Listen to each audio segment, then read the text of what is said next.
রাসেল। আশা করছি আপনারা সবাই ভালো আছেন এবং ভালোর তলে আছেন। আমিও ভালো আছি আর ভালোর তলে আছি। কোনো কথা না বাড়িয়ে আমরা একটা ঘটনায় যাব। আশা করছি প্রথম থেকে শেষ পর্যন্ত শুনবেন এবং ভালো লাগবে। এই ঘটনাটি যেভাবে লেখা আছে আমি সেভাবেই পড়ে শোনাচ্ছি। আসসালামু আলাইকুম রাসেল ভাই, আমি জানি আপনি ভালো আছেন এবং সবসময় ভালোর তলে। আমি শাহাদাত খান, ঠিকানা মুসলিমবাগ, কাঁচা বাজার, কামরাঙ্গীরচর, ঢাকা থেকে বলছি। আমি ভূত.com ভালোবাসি এবং শ্রোতাদের ভালোবাসি যারা প্রতিনিয়ত ঘটনা পাঠান। এর আগে আমার 3টা ঘটনা প্রচারিত হয়েছিল, এটা নিয়ে আমার 4র্থ ঘটনা। আজকে মূলত যে ঘটনাটি বলতে চাচ্ছি সেটি আমার কাছে অন্যরকম মনে হয়েছে। যাই হোক, আমার ঘটনার লেখায় যদি কোনো ভুল ত্রুটি হয়ে থাকে ক্ষমা সুন্দর দৃষ্টিতে দেখবেন। ঘটনায় যাই। পুতুল নিয়ে আপনারা অনেক ঘটনা শুনেছেন। আশা করছি আমার এই ঘটনাটি শুনলেও লিসেনারদের ভালো লাগবে। অভিশপ্ত কাঠের পুতুল, যে পুতুলটির চোখ কেউ একবার দেখলে ঘুমোতে পারে না সারা জীবন। তো কথা না বাড়িয়ে ঘটনায় চলে যাচ্ছি।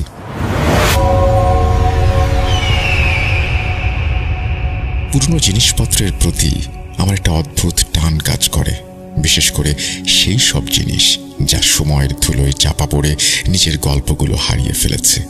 আমার নাম অয়ন, পেশায় একজন ফ্রিল্যান্স ফটোগ্রাফার। কাজের সূত্রে আমাকে বিভিন্ন জায়গায় ঘুরতে হয়, আর অবসরে আমি খুঁজে বেড়াই পুরনো অ্যান্টিক শপ, ভাঙা জমিদার বাড়ি আর নিলাম ঘর। আমার সংগ্রহের তালিকায় রয়েছে মরচে পড়া তলোয়ার, পুরনো দিনের গ্রামোফোন আর নানান ধরনের অদ্ভুত সব জিনিস।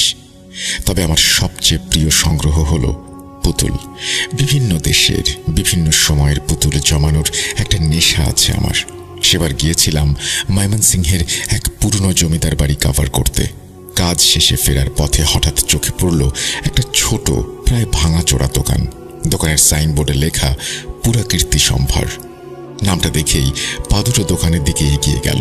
ভেতরে ঢুকতেই নাকে এলো পুরনো কাঠ আর ধুলোর এক মিশ্র গন্ধ। দোকানটা ঠাসা পুরনো দিনের আসবাবপত্র, বাসনপত্র আর নানান টুকিটাকি জিনিসে। দোকানের মালিক ষাটোর্ধ্ব এক বৃদ্ধ, চশমার ফাঁক দিয়ে আমার দিকে তাকিয়ে একটু হাসলেন। আমি দোকানের ভেতরটা ঘুরে ঘুরে দেখছিলাম। হঠাৎ তাকের এক কোণায় চোখ আটকে গেল ধুলোর আস্তরণের নিচে রাখা একটা কাঠের পুতুল। পুতুলটা খুব সাধারণ, কিন্তু ওর চোখ দুটো কেমন যেন অস্বাভাবিক, গভীর কালো, স্থির আর জীবন্ত। মনে হচ্ছিল যেন আমার দিকেই তাকিয়ে আছে। পুতুলটার পরনে একটা লাল রঙের ফ্রক, যা সময়ের সাথে সাথে মলিন হয়ে গেছে। চুলগুলো চটপাকানো আর মুখের এক পাশে একটা হালকা আঁচড়ের দাগ। আমি বৃদ্ধকে পুতুলটার কথা জিজ্ঞেস করতেই তার মুখটা হাসিতে কেমন যেন মিলিয়ে গেল। তিনি একটু ইতস্তত করে বললেন, স্যার, ওটা না নেয়াই ভালো, ওটা একটা অভিশপ্ত পুতুল। আমি হেসে বললাম, অভিশপ্ত? কেন, কি হয়েছে এই পুতুলের? বৃদ্ধ একটু সময় নিলেন, তারপর একটা লম্বা শ্বাস ফেলে বলতে শুরু করলেন, এই পুতুলটা প্রায় 50 বছর ধরে আমার কাছে আছে। আমার বাবা এটা পেয়েছিলেন এক পুরনো ভাঙা বাড়ি থেকে। পুতুলটার নাম নাকি মৃণালিনী। শোনা যায় এই পুতুলের চোখের দিকে একবার যে তাকায় তার ঘুম চিরকালের জন্য হারিয়ে যায়। আমি কৌতূহলী হয়ে জিজ্ঞেস করলাম, ঘুম হারিয়ে যায় মানে ঠিক কি হয়?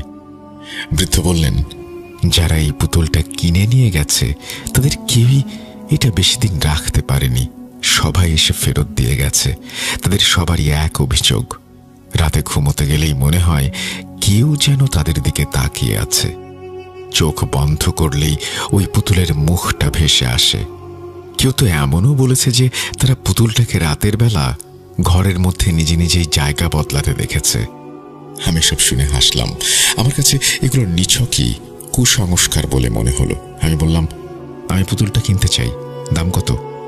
বৃদ্ধ আমার দিকে কিছুক্ষণ তাকিয়ে রইলেন, তারপর বললেন, স্যার, আমি আপনাকে মানা করছিলাম, এরপরে যা হবে তার জন্য কিন্তু আমি দায়ী নই। আমি তাকে আশ্বস্ত করে পুতুলটা কিনে নিলাম। দামটা খুব বেশি ছিল না। পুতুলটাকে ব্যাগে ভরে আমি ঢাকার উদ্দেশ্যে রওনা দিলাম। সারা পথ আমি পুতুলটার কথাই ভাবছিলাম। অভিশপ্ত পুতুল, চোখের দিকে তাকালে ঘুম আসে না। আমার হাসি পাচ্ছিল। বাসায় ফিরে পুতুলটাকে আমার সংগ্রহের শোকেসে অন্য পুতুলগুলোর সঙ্গে রেখে দিলাম। শোকেসের কাঁচের ভেতর থেকে মৃণালিনীর চোখ দুটো যেন আরো জীবন্ত হয়ে উঠল। আমি কিছুক্ষণ সেদিকে তাকিয়ে থেকে রাতের খাবার খেতে চলে গেলাম। খাওয়া দাওয়া সেরে ঘুমোতে যাওয়ার আগে একবার শোকেসের দিকে তাকালাম। আমার মনে হলো পুতুলটা যেন একটু নড়ে চড়ে বসেছে। আমি ভাবলাম হয়তো আমার মনের ভুল, সারাদিনের ক্লান্তিতে এমনটা হতেই পারে। বিছানায় শুয়ে পড়ার পরেও কিছুতেই ঘুম আসছিল না। বারবার মনে হচ্ছিল কেউ যেন আমার ঘরের মধ্যে হেঁটে বেড়াচ্ছে। আমি চোখ বন্ধ করলেই মৃণালিনীর ওই গভীর কালো চোখ দুটো দেখতে পাচ্ছিলাম। মনে হচ্ছিল ও যেন আমার বিছানার পাশেই দাঁড়িয়ে আছে আর আমার দিকে এক দৃষ্টিতে তাকিয়ে আছে। রাত যত বাড়তে লাগলো আমার অস্বস্তিও তত বাড়তে লাগলো। আমি বিছানা থেকে উঠে ঘরের লাইট জ্বালিয়ে দিলাম। শোকেসের দিকে তাকিয়ে আমার বুকের ভেতরটা ছ্যাঁত করে উঠল। মৃণালিনী তার জায়গা থেকে সরে এসে শোকেসের কাঁচের দরজার সামনে দাঁড়িয়ে আছে। ওর মুখটা যেন আমার দিকেই ফেরানো। আমি নিজেকে শান্ত করার চেষ্টা করলাম। হয়তো আমি পুতুলটাকে এভাবে রেখেছিলাম আর এখন ভুলে গেছি। আমি শোকেসের দরজা খুলে পুতুলটাকে আবার আগের জায়গায় রেখে দিলাম। কিন্তু আমার বুকের ভেতরে ভয়টা কিছুতেই কমছিল না। সেদিন রাতে আমার আর ঘুম হলো না। সারা রাত আমি জেগে রইলাম। ভোরের আলো ফোঁটার সাথে সাথে আমার চোখ দুটো একটু লেগে এসেছিল, কিন্তু বেশিক্ষণ ঘুমোতে পারলাম না। একটা দুঃস্বপ্ন দেখে আমার ঘুম ভেঙে গেল। আমি স্বপ্নে দেখলাম মৃণালিনী আমার বুকের ওপর বসে আছে আর ওই ভয়ঙ্কর চোখ দুটো দিয়ে আমার দিকে তাকিয়ে হাসছে। ঘুম থেকে উঠে আমি ঘেমে নিয়ে একাকার। আমার শরীর কাঁপছিল। আমি বুঝতে পারছিলাম বৃদ্ধের কথাগুলো হয়তো নিছকই কুসংস্কার ছিল না। এই পুতুলের মধ্যে সত্যিই কিছু একটা আছে। পরের কয়েকটা দিন আমার জন্য ছিল বিভীষিকাময়। আমি রাতে একটুও ঘুমাতে পারছিলাম না। চোখ বন্ধ করলেই ওই পুতুলের মুখটা ভেসে উঠত। আমার মনে হতো ও যেন সারাক্ষণ আমার উপর নজর রাখছে। আমি যেখানেই যেতাম, যাই করতাম, মনে হতো ও আমার সাথেই আছে। আমার কাজের ওপর এর প্রভাব পড়তে শুরু করলো। আমি কোনো কিছুতেই মনোযোগ দিতে পারছিলাম না। আমার চেহারা শুকিয়ে গেল, চোখের নিচে কালি পড়ল। আমার বন্ধু বান্ধবরা আমার এই অবস্থা দেখে চিন্তিত হয়ে পড়ল। আমার এক কাছের বন্ধু, তার নাম রনি, সে আমার এই অবস্থার কথা শুনে আমার বাসায় এলো। আমি তাকে সব খুলে বললাম। রনি প্রথমে আমার কথা বিশ্বাস করল না। সে বলল, দোস্ত, তোর হয়তো মানসিক কোনো সমস্যা হয়েছে, ডাক্তার দেখা। আমি বললাম, না রনি, এটা মানসিক সমস্যা না, ওই পুতুলটাই এর জন্য দায়ী। ঠিক আছে, চল তোর এই পুতুলটা দেখি। আমি রনিকে শোকেসের কাছে নিয়ে গেলাম। রনি পুতুলটাকে দেখে বলল, এই পুতুলের জন্য তোর এই অবস্থা? এটা তো একটা কাঠের পুতুল, তুই এর চোখের দিকে তাকিয়ে থাক। রনি কিছুক্ষণ পুতুলের চোখের দিকে তাকিয়ে রইল, তারপর বলল, কি আছে এর চোখে? দুটো কালো কাচের গুলি ছাড়া আর কিছুই তো দেখছি না। আজ রাতটা তুই আমার বাসায় থাক, তাহলেই বুঝতে পারবি। রনি রাজি হয়ে গেল। রাতে আমরা একসাথে খাবার খেলাম। তারপর ঘুমোতে যাওয়ার আগে আমি রনিকে বললাম, শোকেসের দিকে খেয়াল রাখিস। রনি আমার কথা শুনে হাসল। আমরা দুজনেই ঘুমোতে গেলাম, কিন্তু আমার চোখে ঘুম আসছিল না। আমি সারা রাত জেগে রইলাম। রনিও কিছুক্ষণ এপাশ ওপাশ করে ঘুমিয়ে পড়ল। রাত তখন প্রায় 2টো। হঠাৎ রনির চিৎকারে আমার তন্দ্রা ভেঙে গেল। আমি দেখলাম রনি বিছানার উপর বসে আছে আর ভয়ে কাঁপছে। তার চোখ দুটো বড় বড় হয়ে গেছে। আমি জিজ্ঞাসা করলাম, কি হয়েছে রনি? রনি কাঁপতে কাঁপতে শোকেসের দিকে আঙুল দিয়ে দেখিয়ে বলল, ওই পুতুলটা। আমি শোকেসের দিকে তাকিয়ে দেখলাম মৃণালিনী তার জায়গা পরিবর্তন করেছে। সে এখন শোকেসের মাঝখানে দাঁড়িয়ে আর তার মুখটা আমাদের দিকে ফেরানো। রনি ভয়ার্ত গলায় বলল, আমি দেখলাম ওটা নিজে নিজে হাঁটছে। আমি রনিকে শান্ত করার চেষ্টা করলাম, কিন্তু আমার নিজেরই ভয়ে গলা শুকিয়ে আসছিল। আমি বুঝতে পারলাম এই পুতুলটা আর এক মুহূর্তও এই বাসায় রাখা যাবে না। পরদিন সকালে আমি আর রনি মিলে সিদ্ধান্ত নিলাম পুতুলটাকে যেখান থেকে নিয়ে এসেছি সেখানেই ফেরত দিয়ে আসবো। আমরা দুজনেই গাড়ি নিয়ে ময়মনসিংহের উদ্দেশ্যে রওনা দিলাম। গাড়ির স্টিয়ারিংয়ে হাত রেখে আমি বসে আছি। আমার পুরো শরীর যেন অবশ হয়ে আসছে। পাশে বসা রনিও চুপচাপ ফ্যাকাশে মুখে বাইরের দিকে তাকিয়ে আছে। ভোরের আলোয় ঢাকা ময়মনসিংহ হাইওয়ে ধরে আমাদের গাড়ি ছুটে চলছে, কিন্তু আমাদের দুজনের মনের ভেতরটা রাতের চেয়েও অন্ধকার।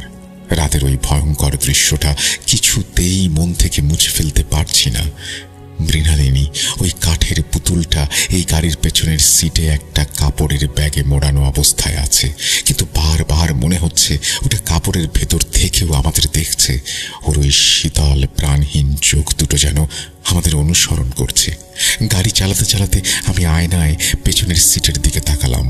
ব্যাগটা স্থির হয়ে আছে, কিন্তু আমার বুকের ভেতরটা ধড়াস করে উঠল। মনে হলো ব্যাগের কাপড়টা যেন সামান্য নড়ে উঠল। আমি দ্রুত চোখ ফিরিয়ে নিলাম।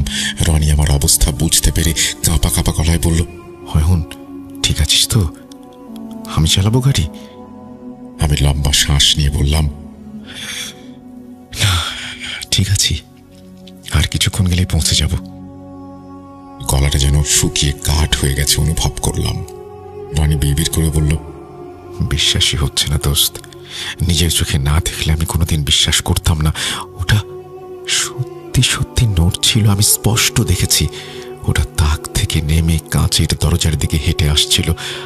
ওর পা দুটো চলছিল। অয়ন, রনির কথাগুলো আমার ভয়ের আগুনে ঘি ঢেলে দিল। আমি শুধু মাথা নাড়লাম।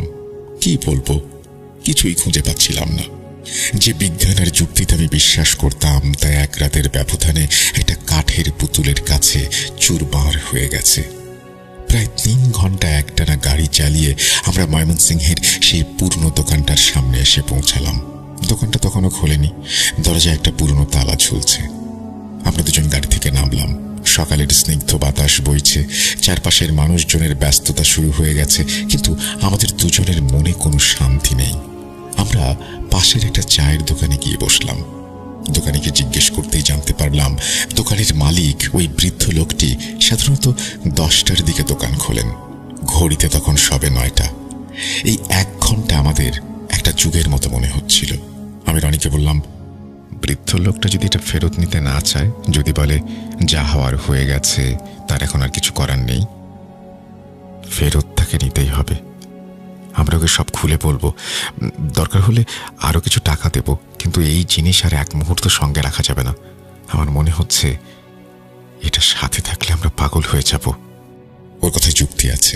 এই পুতুলটা শুধু ঘুম কেড়ে নেয়নি, আমাদের মানসিক শান্তিও কেড়ে নিয়েছে। আমার মনে হচ্ছিল প্রতিটা মুহূর্ত কেউ যেন আমাদের ঘাড়ে ঠান্ডা নিঃশ্বাস ফেলছে। অবশেষে 10টা বাজার একটু পরেই আমরা দেখলাম সেই বৃদ্ধ লোকটি একটা চাবির গোছা হাতে নিয়ে দোকানের দিকে আসছেন। আমরা দ্রুত তার কাছে এগিয়ে গেলাম। বৃদ্ধ আমাদের দেখে একটু অবাক হলেন। তার চোখ মুখে একটা চেনা অভিব্যক্তি ফুটে উঠল, যেন তিনি জানতেন আমরা আসব। তিনি কোনো কথা না বলে দোকানের তালা খুললেন। আমরা তার পেছন পেছন দোকানে ঢুকলাম। সেই পুরনো কাঠ আর ধুলোর গন্ধটা এবার যেন আরো ভারী, আরো দম বন্ধকর মনে হলো। বৃদ্ধ তার চেয়ারে বসে আমাদের দিকে তাকিয়ে শান্ত গলায় বললেন, আমি জানতাম আপনারা আসবেন। আমি কোনো ভনিতা না করে কাপড়ের ব্যাগটা তার টেবিলের সামনে রাখলাম। ব্যাগটা খুলতেই মৃণালিনীর নিষ্প্রাণ চোখ দুটো বেরিয়ে এলো। বৃদ্ধ পুতুলটার দিকে 1 পলক তাকিয়ে চোখ সরিয়ে নিলেন। আমি প্রায় মরিয়া হয়ে বললাম, চাচা, আপনি ঠিকই বলেছেন, এটা সাধারণ কোনো পুতুল না, এটা অভিশপ্ত। আমরা এটা ফেরত দিতে এসেছি। আপনি আপনার টাকা ফেরত নিন, দরকার হলে আরো কিছু টাকা নিন, কিন্তু দয়া করে আমাদের এটা ফিরিয়ে দেবেন না। রনিও বলে উঠল, আমরা গত 2 রাত 1 মুহূর্তের জন্য ঘুমোতে পারিনি। চোখ বন্ধ করলেই এর মুখটা ভেসে আসে, আর এটা নিজের জায়গায় স্থির থাকে না, ঘরের মধ্যে ঘুরে বেড়ায়। বৃদ্ধ আমাদের কথাগুলো খুব মনোযোগ দিয়ে শুনলেন। তারপর মুখে কোনো বিস্ময়ের ছাপ না নিয়েই একটা দীর্ঘশ্বাস ফেলে বললেন, আমি তো আপনাদের আগেই সাবধান করেছিলাম স্যার, এই পুতুলের মায়া বড়ই অদ্ভুত। একবার চেয়ের দিকে তাকায়, তার জীবন থেকে শান্তি চলে যায়। আমি প্রায় কাঁদো কাঁদো হয়ে বললাম, এর থেকে মুক্তির কি কোনো উপায় নেই? আমরা কি করব এখন? বৃদ্ধ কিছুক্ষণ চুপ করে রইলেন। দোকানের ভেতরটা নিস্তব্ধ, শুধু পুরনো একটা দেয়াল ঘড়ির টিকটিক শব্দ শোনা যাচ্ছে। সেই শব্দটাও যেন আমাদের বুকের ধুকপুকানির সাথে পাল্লা দিচ্ছিল। অবশেষে তিনি মুখ খুললেন। উপায় একটা আছে, কিন্তু সেটা বেশ কঠিন আর ঝুঁকিপূর্ণ। কি উপায় আপনি বলুন, আমরা যে কোনো ঝুঁকি নিতে রাজি আছি। এই পুতুলটা যার, এটা তাকে ফেরত দিতে হবে, তাহলেই মুক্তি পেতে পারেন। যার মানে? এর মালিককে? বৃদ্ধ এবার যে গল্পটা শোনালেন তা শুনে আমাদের দুজনেরই রক্ত হিম হয়ে গেল। আজ থেকে প্রায় 60-70 বছর আগের কথা। এই অঞ্চলের এক প্রতাপশালী জমিদার ছিলেন। নাম তার রামরতন চৌধুরী। তার একমাত্র মেয়ে ছিল মৃণালিনী। জমিদার তার মেয়েকে প্রাণের চেয়েও বেশি ভালোবাসতেন। মেয়ের কোনো শখই তিনি অপূর্ণ রাখতেন না। মৃণালিনীর পুতুল খেলার শখ ছিল। জমিদার কলকাতা থেকে কারিগর আনিয়ে তার মেয়ের মুখের আদলে এই কাঠের পুতুলটি তৈরি করিয়েছিলেন। পুতুলটার পরনে যে লাল ফ্রকটা দেখছেন, ওটাও ওই মৃণালিনীর নিজের একটা প্রিয় ফ্রকের আদলে বানানো। ঘটনাটা শুনতে শুনতে আমি পুতুলের দিকে তাকালাম। বৃদ্ধ বলতে থাকলেন, মৃণালিনী তার এই পুতুলটাকে খুব ভালোবাসতো। সে সারাদিন এই পুতুলটা নিয়েই থাকত। তার খাওয়া, ঘুম, খেলা সবকিছুই ছিল এই পুতুলটাকে ঘিরে। কিন্তু হঠাৎ করে একদিন এক অজানা রোগে মৃণালিনী মারা যায়। তার বয়স তখন ছিল মাত্র 7 বছর। মেয়ের মৃত্যুতে জমিদার একেবারে পাথর হয়ে যান। মৃণালিনীর মৃতদেহ তিনি সৎকার করেননি। তিনি তার মেয়ের শোকে পাগল প্রায় হয়ে যান এবং তার সাথে প্রিয় পুতুলটাকেও বাড়ির ভেতরের একটা গোপন কুঠুরিতে রেখে দরজা বন্ধ করে দেন। তিনি বিশ্বাস করতেন তার মেয়ে একদিন ফিরে আসবে। ঘটনাটা এই পর্যন্ত শুনেই আমাদের গা ছমছম করে উঠল। বৃদ্ধ বলতে শুরু করলেন, এরপর জমিদার বংশে একের পর এক অমঙ্গল নেমে আসে। জমিদারের নিজে কিছুদিন পরেই শোকে আর অনুশোচনায় মারা যান। তার বংশের আর কেউ সেই বাড়িতে টেকেনি। ধীরে ধীরে সেই বিশাল জমিদার বাড়ি পরিত্যক্ত হয়ে যায়। লোকে বলতো ওই বাড়িতে মৃণালিনীর অতৃপ্ত আত্মা ঘুরে বেড়ায়। কেউ ওই বাড়ির ত্রিসীমানায় যেত না। প্রায় বছর 20 পর আমার বাবা, যিনি নিজেও পুরনো জিনিসপত্র সংগ্রহ করতেন, কোনোভাবে এই বাড়ির গোপন কুঠুরির সন্ধান পান। তিনি সেখান থেকে এই পুতুলটা উদ্ধার করে আনেন। কিন্তু পুতুলটা আনার পর থেকেই আমাদের পরিবারে অশান্তি শুরু হয়ে যায়।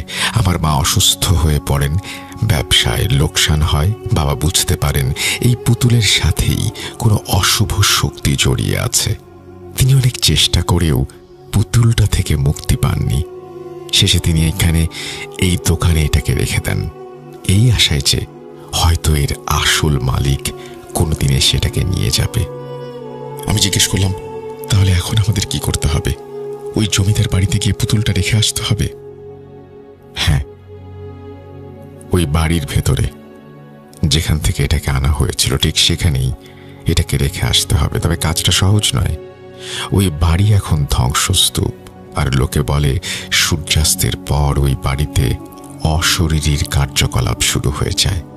দিনের বেলাতেও কেউ ভয়ে সেখানে যায় না। আমাদের দুজনের মুখেই ভয়ের ছায়া নেমে এলো।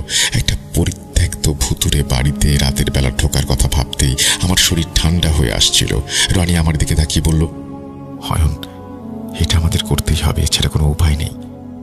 আমরা এক রাত ওই পুতুলটার সাথে কাটাতে চাই না। আমি ওর কথায় সায় দিলাম। ভয় পেলেও আমি জানতাম রনি ঠিকই বলছে। এই অভিশাপ থেকে মুক্তি পেতে হলে ঝুঁকিটা আমাদের নিতেই হবে। আমরা বৃদ্ধের কাছ থেকে জমিদার বাড়ির ঠিকানাটা জেনে নিলাম। জায়গাটা এখান থেকে বেশি দূরে নয়, প্রায় ঘণ্টাখানেকের পথ। বৃদ্ধ আমাদের বারবার সাবধান করে দিলেন যেন আমরা সূর্যাস্তের আগেই কাজ শেষ করে ফিরে আসি, আর কোনো অবস্থাতেই যেন বাড়ির ভেতর থেকে কোনো জিনিস সঙ্গে না নিয়ে আসি। আমরা পুতুলটা নিয়ে আবার গাড়িতে উঠলাম। এবার আমাদের গন্তব্য সেই অভিশপ্ত রামরতন চৌধুরীর জমিদার বাড়ি। গাড়ির ভেতরটা কেমন যেন আরো ঠান্ডা, আরো ভয়ের মনে হচ্ছিল। পেছনের সিটে রাখা ব্যাগটার দিকে তাকাতে আর সাহস হচ্ছিল না আমাদের।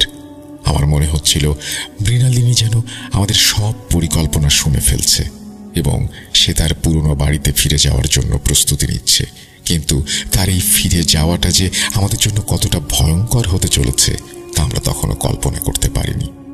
গ্রামের কাঁচা রাস্তা ধরে গাড়িটা যখন জমিদার বাড়ির সামনে এসে দাঁড়ালো তখন বিকেল প্রায় 4টা। সূর্য পশ্চিম আকাশে ঢলে পড়েছে। বিশাল একটা ভাঙাচোরা গেট, তার দুই পাশে দুটো সিংহ মূর্তি, যার একটা মাথা ভাঙা। গেট পেরিয়ে ভেতরে ঢুকতেই একটা স্যাঁতস্যাঁতে গা ছমছমে অনুভূতি হলো। চারিদিকে বড় বড় গাছপালা আর আগাছার জঙ্গল, তার মাঝখানে দাঁড়িয়ে আছে বিশাল এক ধ্বংসস্তূপ, যা এক সময় ছিল প্রতাপশালী এক জমিদার বাড়ি।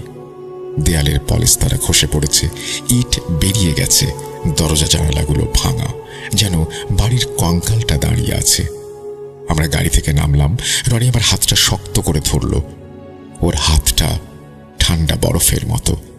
আমি ওর দিকে তাকিয়ে সাহস দেওয়ার চেষ্টা করলাম, কিন্তু আমার নিজের গলাই শুকিয়ে আসছিল। আমি কাপড়ের ব্যাগটা হাতে নিলাম। পুতুলটা আগের চেয়েও ভারী মনে হচ্ছিল।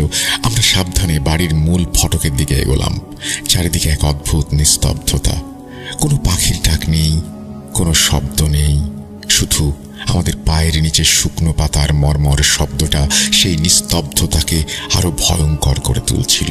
বাড়ির ভেতরে ঢোকার সাথে সাথেই একটা ঠান্ডা বাতাস আমাদের শরীরে কাঁপুনি ধরিয়ে দিল। ভেতরটা বাইরের চেয়েও অন্ধকার। ছাদ থেকে মাকড়সার জাল মেঝেতে জমে আছে পুরো ধুলোর আস্তরণ।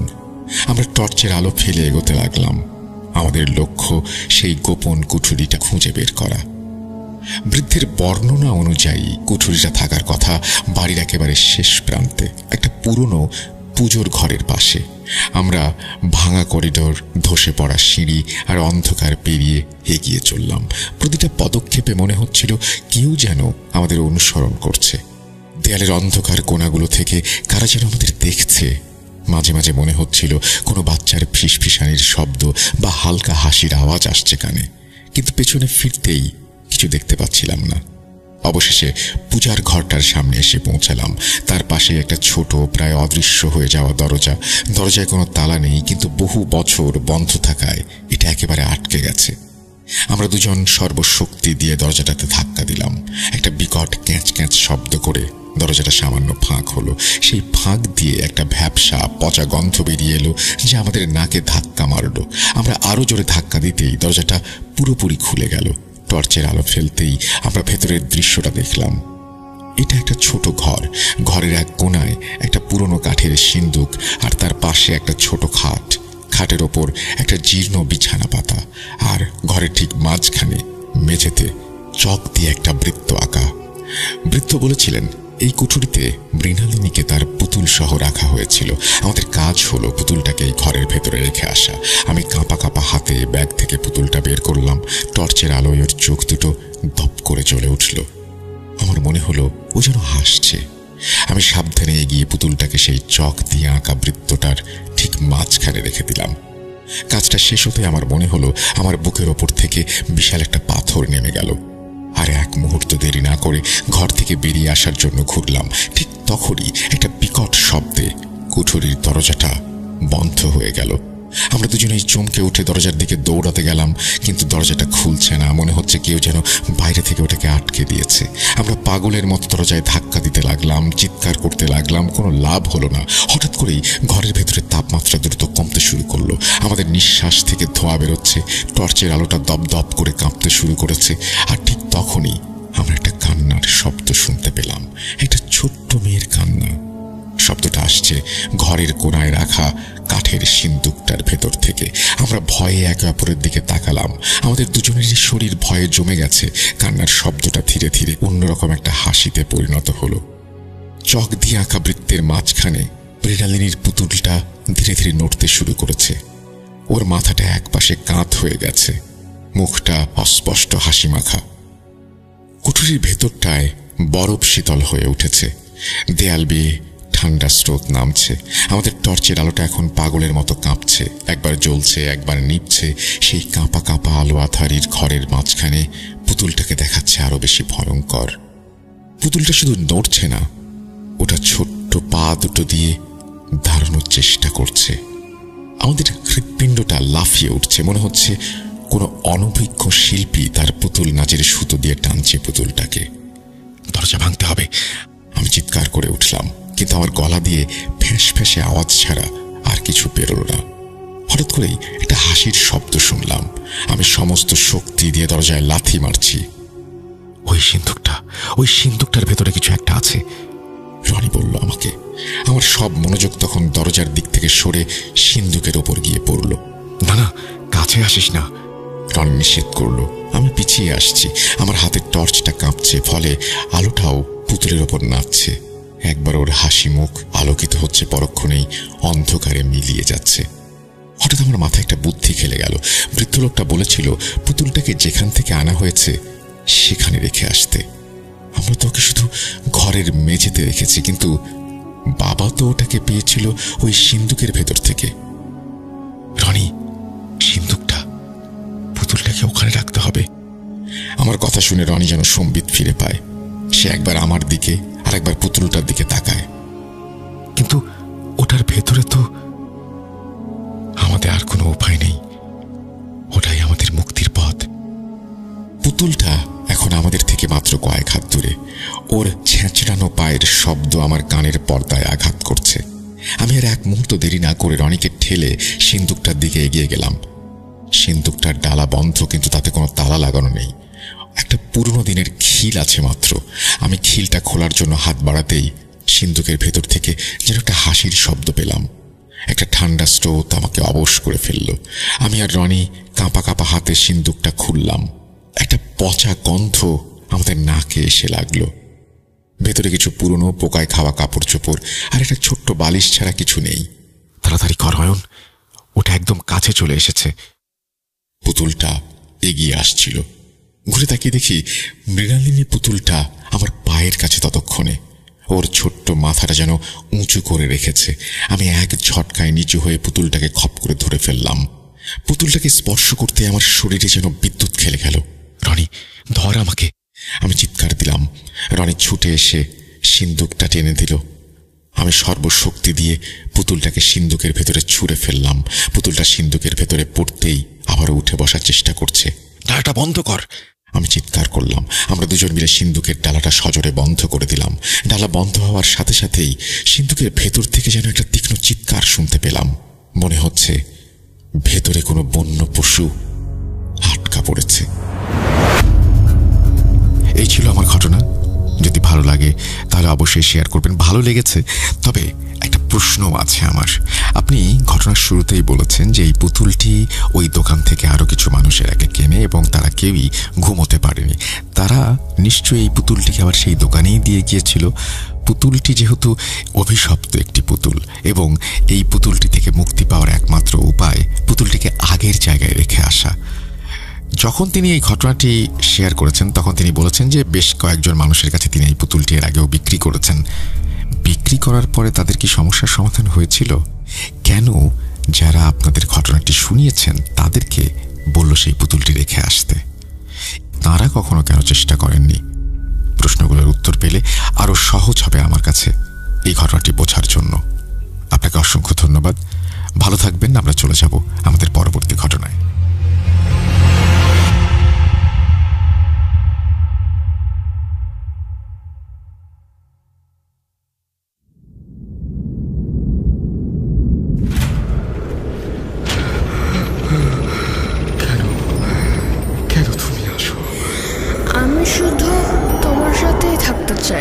কিভাবে সম্ভব?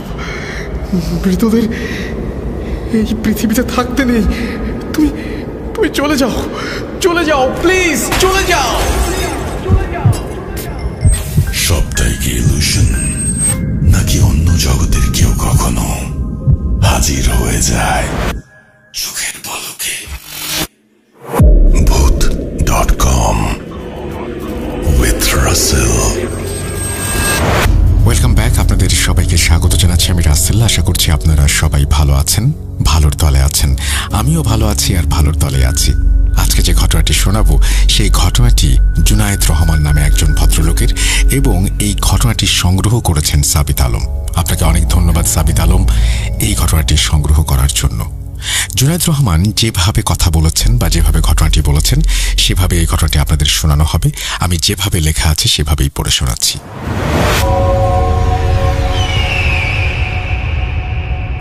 আজ খুব দুঃখ ভারাক্রান্ত মনে ঘটনাটি বলছি। আমি জুনায়েদ। এই ঘটনাটা যখন ঘটে তখন আমরা সপরিবারে ঢাকা থাকতাম। আমাদের পরিবারে উপার্জন করার মতো মানুষ ছিলেন মাত্র একজন, অথচ আমরা সদস্য ছিলাম 6 জন। বাবার অতি সাধারণ মুদি দোকান ছিল। এইটুকু শুনেই আপনারা নিশ্চয়ই আমাদের তৎকালীন পারিবারিক অবস্থা বেশ ভালোভাবে আঁচ করতে পারছেন। আমরা 2 ভাই আর 2 বোন। নিজেদের পড়াশোনার সম্পূর্ণ দায়িত্ব নিজেরাই নিয়েছিলাম। যখন থেকে আমাদের ভালো মন্দ বোঝার মতো বয়স হলো তখন থেকেই আমরা টিউশনি করানো শুরু করলাম। শুধু এইটুকুই নয়, আমাদের পড়াশোনার খরচ এবং নিজেদের ব্যক্তিগত খরচও আমরা নিজেরাই বহন করতাম। আমাদের মায়ের বাড়তি আয়ের উৎস ছিল কাপড় সেলাইয়ের কাজ। এভাবেই আমরা আমাদের সীমিত আয় দিয়ে বেশ ভালোভাবেই একটা সম্মানজনক জীবনযাপন করছিলাম। আমাদের চারপাশের মানুষের অবস্থাও আমাদের থেকে খুব একটা ভিন্ন ছিল না। আমরা 2 ভাই এসএসসি পাশ করার পরপরই বাড়ির সম্পূর্ণ দায়িত্ব নিতে চেয়েছিলাম, কিন্তু আমাদের বাবা মা সবসময় পড়াশোনা শেষ করার উপর জোর দিতেন। তাদের একটাই কথা ছিল, একবার ইউনিভার্সিটিটা শেষ করে নাও, তারপর তোমাদের যা খুশি করবে। অবশেষে আমাদের ইউনিভার্সিটি জীবন শেষ হলো। তারপর আমরা ভাইয়েরা মিলে বাবার দোকান চালানোর বিরাট দায়িত্ব নিজেদের কাঁধে তুলে নিলাম। ধীরে ধীরে সেই ছোট্ট দোকানটি থেকে আমরা উন্নতি করতে থাকলাম। আমরা আমাদের এলাকাতেই একটি বড় সুপার শপের মতো স্টোর খুলে ফেললাম, যার ফলে আমাদের আর্থিক অবস্থার বেশ উন্নতি হলো। এত কিছুর পরেও আমার মা কখনো তার সেলাইয়ের কাজ ছেড়ে দেননি, আর আমাদের বাবাও সবসময় আমাদের সঙ্গেই থাকতেন। তিনি আমাদের সব কাজে সাধ্যমতো সাহায্য করতেন। আমরা যে এলাকাতে থাকতাম সেখানকার গলিটা ছিল বেশ লম্বা। সেই গলির একদম শেষ মাথায় রাজিয়া খালা তার পরিবার নিয়ে থাকতেন। ওনার সাজ পোশাক সবার থেকে একেবারে আলাদা ছিল। তিনি অনেক লম্বা, মোটা এবং পুরনো ধাঁচের সাদা শাড়ি পরতেন, আর সাদা চুলগুলো সবসময় খোঁপা করে বেঁধে রাখতেন, আর চোখে থাকতো একটা মোটা ফ্রেমের চশমা। তিনি যখন হাসতেন মনে হতো যেন ঝড় বয়ে যাচ্ছে, আর দাঁত বের করে হাসার ক্ষেত্রে রাজিয়া খালার কোনো তুলনাই ছিল না। রাজিয়া খালার সঙ্গে এলাকার কারোরই তেমন ভালো সম্পর্ক ছিল না। বলতে গেলে পুরো মহল্লার সঙ্গেই তার পরিবারের বেশ ঝগড়াঝাটি লেগে থাকত। একটা সময় এমন ছিল যখন শুধু আমাদের বাড়িটাই তাদের বাজে আচরণের হাত থেকে বেঁচে গিয়েছিল। এর একমাত্র কারণ হলো আমার মা কখনোই তাদের কোনো কথার বাইরে যেতেন না।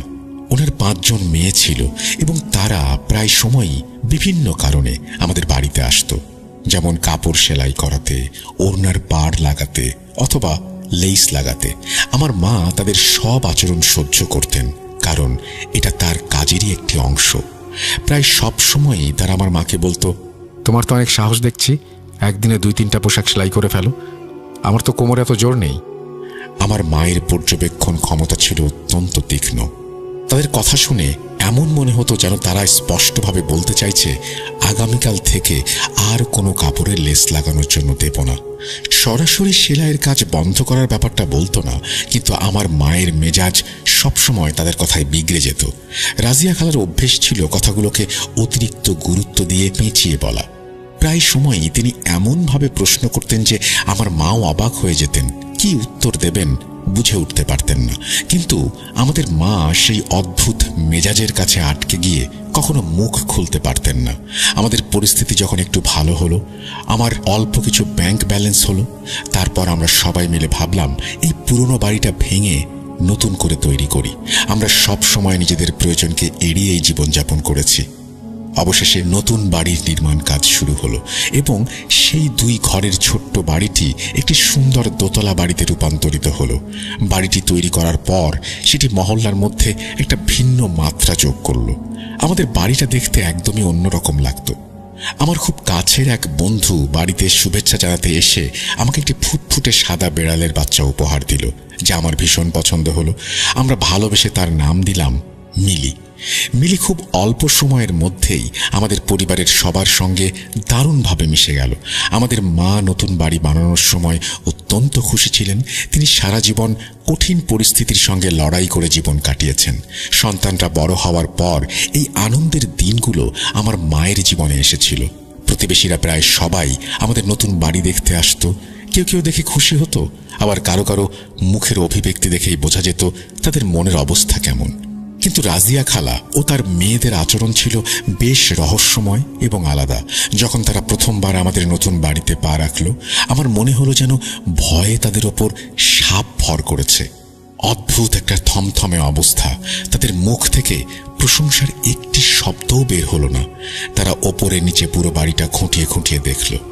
আপনারা বিশ্বাস করবেন কিনা জানি না, তাদের নজর বাড়ির চারদিকে ঘুরছিল ঠিকই, কিন্তু তাদের দেখে মনে হচ্ছিল যেন আমাদের এই সুখ শান্তি তাদের ভেতরটাকে ভীষণভাবে অশান্ত করে তুলেছে।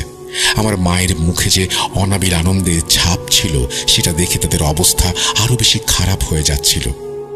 বাড়ি তৈরি হওয়ার খুব বেশি দিন হয়নি, এর মধ্যেই আমার মায়ের স্বাস্থ্যের অবনতি হতে শুরু করলো। আগে যিনি সেলাইয়ের কাজ করতে গিয়ে কখনো ক্লান্ত হতেন না, এখন তিনি সামান্য কাজ করলেই ক্লান্তির অভিযোগ করেন।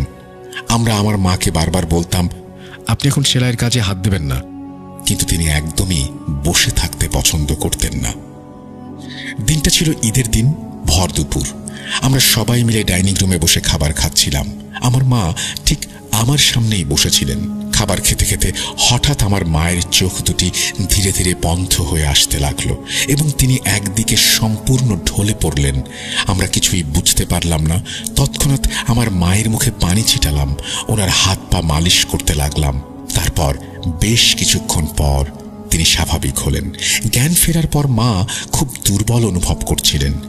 মিলি, যে কিনা আমার মায়ের খুব কাছের ছিল, সে মায়ের অবস্থা দেখে সঙ্গে সঙ্গে বুঝে ফেলল আর বারবার মায়ের কাছে ছুটে যাচ্ছিল। সে মায়ের কোলে মাথা রেখে এমনভাবে বসেছিল, আমরা তখন তার কাণ্ড দেখে মুগ্ধ হয়েছিলাম। ভাবছিলাম, দেখো, একটা অবুঝ প্রাণী হয়েও সে তার মালিককে কতটা ভালোবাসে। আর আমার মাও তাকে দেখে তার মাথায় আলতো করে হাত বুলিয়ে দিচ্ছিলেন।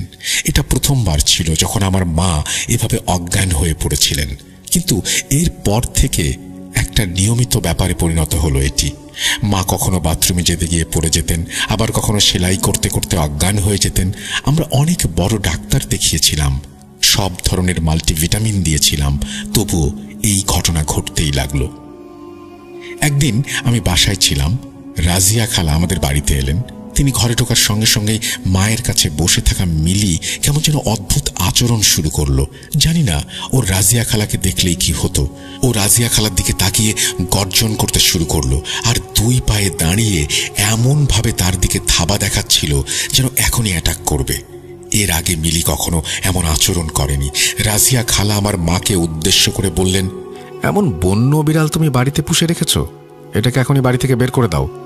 আমার মা মিলিকে চুপ করানোর অনেক চেষ্টা করলেন, কিন্তু জানি না কেন সেদিন কি হয়েছিল, সে অনবরত রাজিয়া খালার দিকে ওই রকম আচরণই করছিল। আমি জানালার পাশ থেকে সম্পূর্ণ ব্যাপারটা দেখছিলাম। রাজিয়া খালা তার বাড়ি থেকে কিছু একটা বানিয়ে এনেছিলেন। তিনি সেটা রান্নাঘরে রেখে কিছুক্ষণ বসেছিলেন, কিন্তু যখন দেখলেন পরিস্থিতি বেশ উত্তপ্ত, তখন তিনি চলে যেতে বাধ্য হলেন। যাওয়ার সময় তিনি আমার মায়ের নাম ধরে বললেন, তোমার জন্য একটা মিষ্টি এনেছি, খেয়ে দেখো, কিন্তু জানিও কেমন হয়েছে। কিছুক্ষণ পর আমার ছোট বোন খাবার পরিবেশন করলো, আর রাজিয়া খালার আনা সেই সাদা মিষ্টি, যার উপর সুন্দর করে এলাচ সাজানো ছিল, সেটাও খাবার টেবিলে রাখা হলো। বাড়ির সব মানুষ একসঙ্গে খাবার খেতে বসলেন। মিলি তখন একদম আমার মায়ের পায়ের কাছে ঘেঁষে বসেছিল আর এতটাই অস্থির আচরণ করছিল যে তার মনের অবস্থা বোঝা যাচ্ছিল না। মনে হচ্ছিল সে এমন কিছু বলতে চাইছে যা আমরা বুঝতে পারছি না। আমার মায়ের শরীরটা এমনিতেই ভালো যাচ্ছিল না, তার উপর খাওয়ার পরিমাণটাও ছিল খুব কম। তিনি অনেক কষ্টে রাতের খাবার শেষ করলেন। তারপর তিনি রাজিয়া খালার আনা সেই মিষ্টির দিকে হাত বাড়ালেন। তিনি মিষ্টির বাটিটা হাতে তুলতেই মিলি হঠাৎ এক লাফ দিয়ে তার ফুল এনার্জি দিয়ে বাটিটাতে আঘাত করল। বাটিটা উড়ে গিয়ে সামনের দেয়ালে সজোরে আছড়ে পড়ল। ঘটনাটা এত অপ্রত্যাশিতভাবে ঘটল যে কেউ বুঝে উঠতেই পারল না আসলে মিলি কি করেছে। মিষ্টিগুলো ডাইনিংয়ের মেঝেতে ছড়াছড়ি খাচ্ছে। বাটিটা প্লাস্টিকের ছিল, তাই ভেঙে না গিয়ে অনেক দূর পর্যন্ত ছিটকে গেছে। আমরা সবাই অবাক হয়ে মিলির দিকে তাকিয়েছিলাম, কারণ এমন আচরণ তার স্বভাবের অংশ ছিল না। আমরা কিছুটা পরিস্থিতি বোঝার চেষ্টা করছিলাম। তখন আমার মা বললেন, আজ রাজিয়ার সামনেও মিলি এভাবেই গর্জন করছিল, জানি না ওর কি হয়েছে। আমি মিলিকে কোলে নিতে চাইলাম, কিন্তু ও কোনোভাবেই নিয়ন্ত্রণে আসছিল না। যতক্ষণ না আমার বোন মেঝেটা ভালোভাবে পরিষ্কার করলো, মিলি সেখানেই ঠায় দাঁড়িয়ে রইল।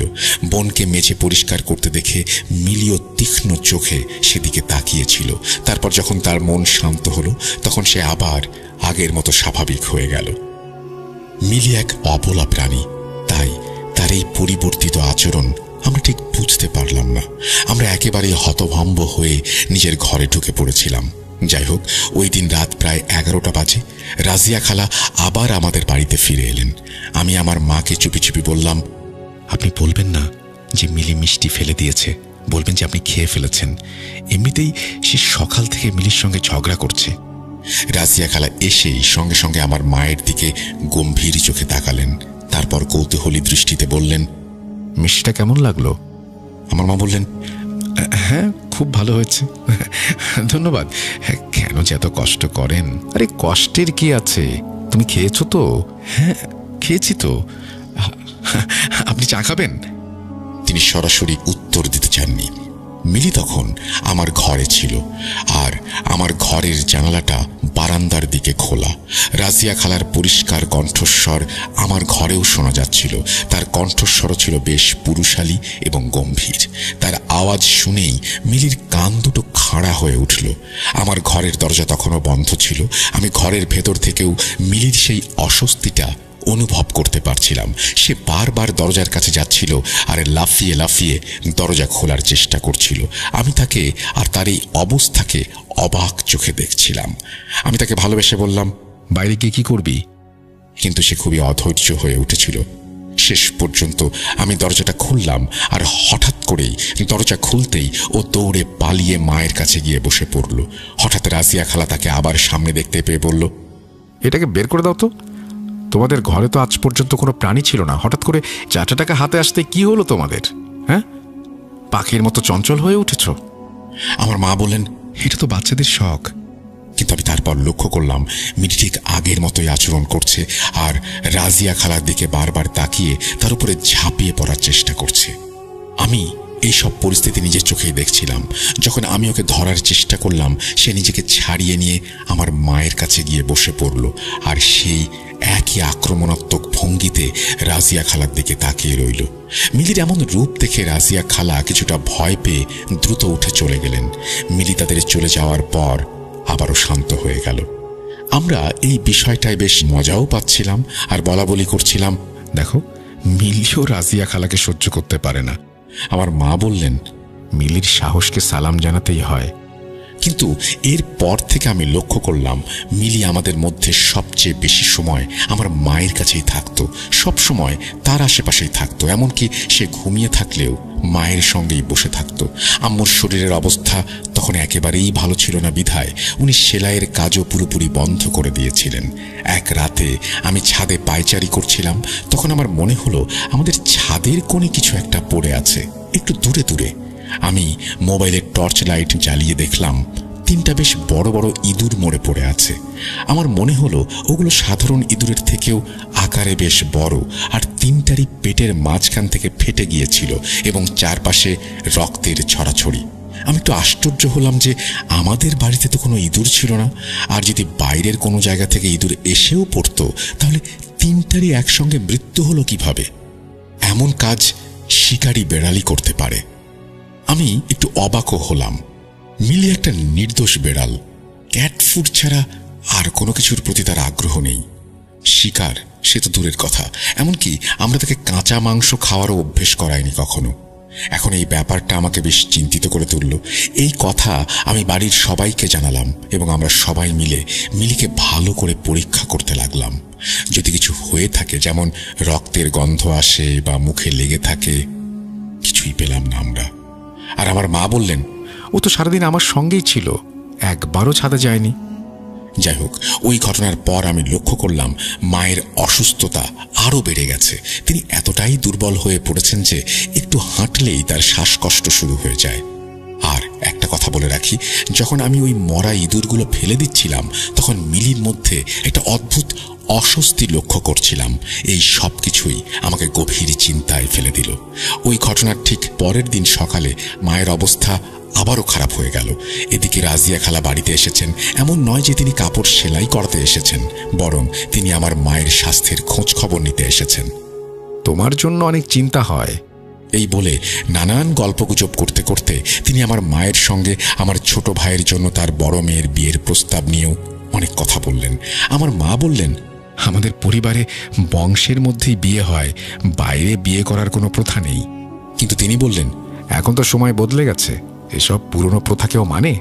আমার মেয়েটাও পড়াশোনা করছে আর এই মহল্লাতেই থাকে, তাই আমিও চিন্তামুক্ত থাকতে পারবো আর তুমিও। তিনি এমনভাবে জোর করে বলছিলেন কথাগুলো, মা হ্যাঁ বলতে বাধ্য। আমার মা চিন্তিত হয়ে গেলেন, কারণ একে তো আমরা আগ্রহের কোনো ইঙ্গিত দেইনি, আরেকদিকে হঠাৎ করে তিনি সম্পর্কের কথা বলছেন। মা তখন বাবাকে ব্যাপারটা জানালেন। ওনার কথা শুনে আমরা দুই ভাই তো চমকে গেলাম। এ কি ধরনের কথা? বাবাও তখন স্পষ্টভাবে না করে দিলেন। তখন আমরা বুঝতে পারলাম ওরা উদ্দেশ্যহীনভাবে আমাদের বাড়িতে আনাগোনা করছে না। যেই সময় আমাদের বাড়িতে এই আলোচনা চলছিল ঠিক সেই সময় দরজায় বেল বেজে উঠল। দরজা খুলে দেখি রাজিয়া খালা স্বয়ং আমাদের বাড়িতে এসে হাজির। বাবা পুরোপুরি প্রস্তুত হয়ে বসেছিলেন, যদিও ওরা কিছু আবার বলে সঙ্গে সঙ্গেই তিনি ঝগড়া লাগিয়ে দেবেন। কিন্তু নিজের হাতে কিছু একটা বানিয়ে আমাদের বাড়িতে নিয়ে এসেছেন তিনি। মিলি তাকে দেখেই এমন ভয়ঙ্কর অবস্থার সৃষ্টি করল, বিশ্বাসই করা যায় না। তিনি আমাদের বাড়িতে ঢুকতেই আমি একবার তার দিকে তাকালাম। পরক্ষণেই আমার চোখ মিলির দিকে গেল। মিলি যেন বলে উঠল, এবার আসো, তোমাকে দেখাচ্ছি। বাটিটা তখন তার হাতেই ছিল। মিলি হঠাৎ করে ওনার হাতে থাকা বাটির উপরে ঝাঁপিয়ে পড়ল। বাটিটা ওনার হাত থেকে ছিটকে গেল আর তিনি নিজেও ভীষণ আতঙ্কিত হয়ে গেলেন। মিলি তার হাতের কবজিতে কামড় বসিয়ে দিল দাঁত দিয়ে। আমরা সবাই সেখানে দাঁড়িয়েছিলাম, মিলিকে ছাড়ানোর আপ্রাণ চেষ্টা করছিলাম, কিন্তু মিলির অবস্থা তখন এমন ছিল যে তাকে সামলানো প্রায় অসম্ভব। তখন সত্যি সে একটা বন্য পশুর মতো আচরণ করছিল। মিলি খুবই হিংস্র আচরণ করছিল আর আমাদের হাতেও কিছু করার ছিল না। রাজিয়া খালা তখন চিৎকার করছিলেন আর মিলি সম্পর্কে যা যা বলছিলেন সেটা এখানে উল্লেখ করা শোভনীয় হবে না। অনেক কষ্টে আমরা দুই ভাই মিলে মিলিকে সামলাতে পেরেছিলাম এবং তাকে ধরে ঘরে নিয়ে গিয়েছিলাম। কিন্তু যাওয়ার সময়ও সে নিজেকে ছাড়ানোর চেষ্টা করছিল এবং তার দৃষ্টি ছিল রাজিয়া খালার দিকে। রাজিয়া খালা মুখে যা আসছিল তাই বলছিলেন আর ওনার আনা মিষ্টি তখন মেঝেতে পড়ে গিয়েছিল। ওনার কোনো ভয় ছিল না যে মিলি তার উপরে আবার আক্রমণ করতে পারে, বরং উনি ওনার মিষ্টির জন্য আফসোস করছিলেন। আমাদের অবশ্য কোনো আফসোস ছিল না, কারণ ওনারা যে কতটা বাজে স্বাদের রান্না করত সেটা আমাদের বাড়ির সবাই জানে। মা ছাড়া ওদের খাবারে কেউ হাতও দিত না। আর রাজিয়া খালা চিৎকার করে বলছিলেন তিনি কত পরিশ্রম করে বিশেষ করে আমার মায়ের জন্য মিষ্টি বানিয়েছেন, আর আমার মায়ের ভাগ্যেই জুটল না। আমার মা অসহায়ের মতো তাকিয়েছিলেন। আমি তাড়াতাড়ি এগিয়ে গিয়ে বাটিটা তার হাত থেকে নিলাম আর বললাম, আপনি এতটা দুশ্চিন্তা করবেন না, আর আপনার কিছু রান্না করে আনার দরকার নেই। আমার কথা শুনে মায়ের মুখ তখন দেখার মতো হয়েছিল, ঠিক যেন আপনার কোনো খুব পরিশ্রমের পরিকল্পনায় কেউ ঠান্ডা পানি ঢেলে দিয়েছে। তখন আমি তাকে চলে যেতে বলছিলাম, কিন্তু আমাদের সবার মায়ের প্রতি এত আদর যত্ন তার একদমই ভালো লাগছিল না। আমার ছোট ভাই তো মাকে স্পষ্ট করেই বলল যে এবার এলে ওনাকে সাফ মানা করে দেবেন, উনি যেন এই বাড়ির চৌকাঠও না পার হয়। আমিও দেখছিলাম আমরা যখন থেকে এই বাড়িতে নতুন করে কাজ শুরু করেছি তিনি বাড়াবাড়ি রকমের মেহমানদারি করছেন। বড় অদ্ভুত ধরনের মানুষ ছিলেন তারা। সেলাইয়ের কাজের সূত্রে সম্পর্কটা ঠিকঠাক ছিল, কিন্তু যেদিন থেকে আমরা নতুন বাড়ি বানিয়েছি ওনাদের মুখের ভাবটা পুরোপুরি বদলে গেছে, যা আমরা এক মুহূর্তের জন্য ভুলতে পারিনি।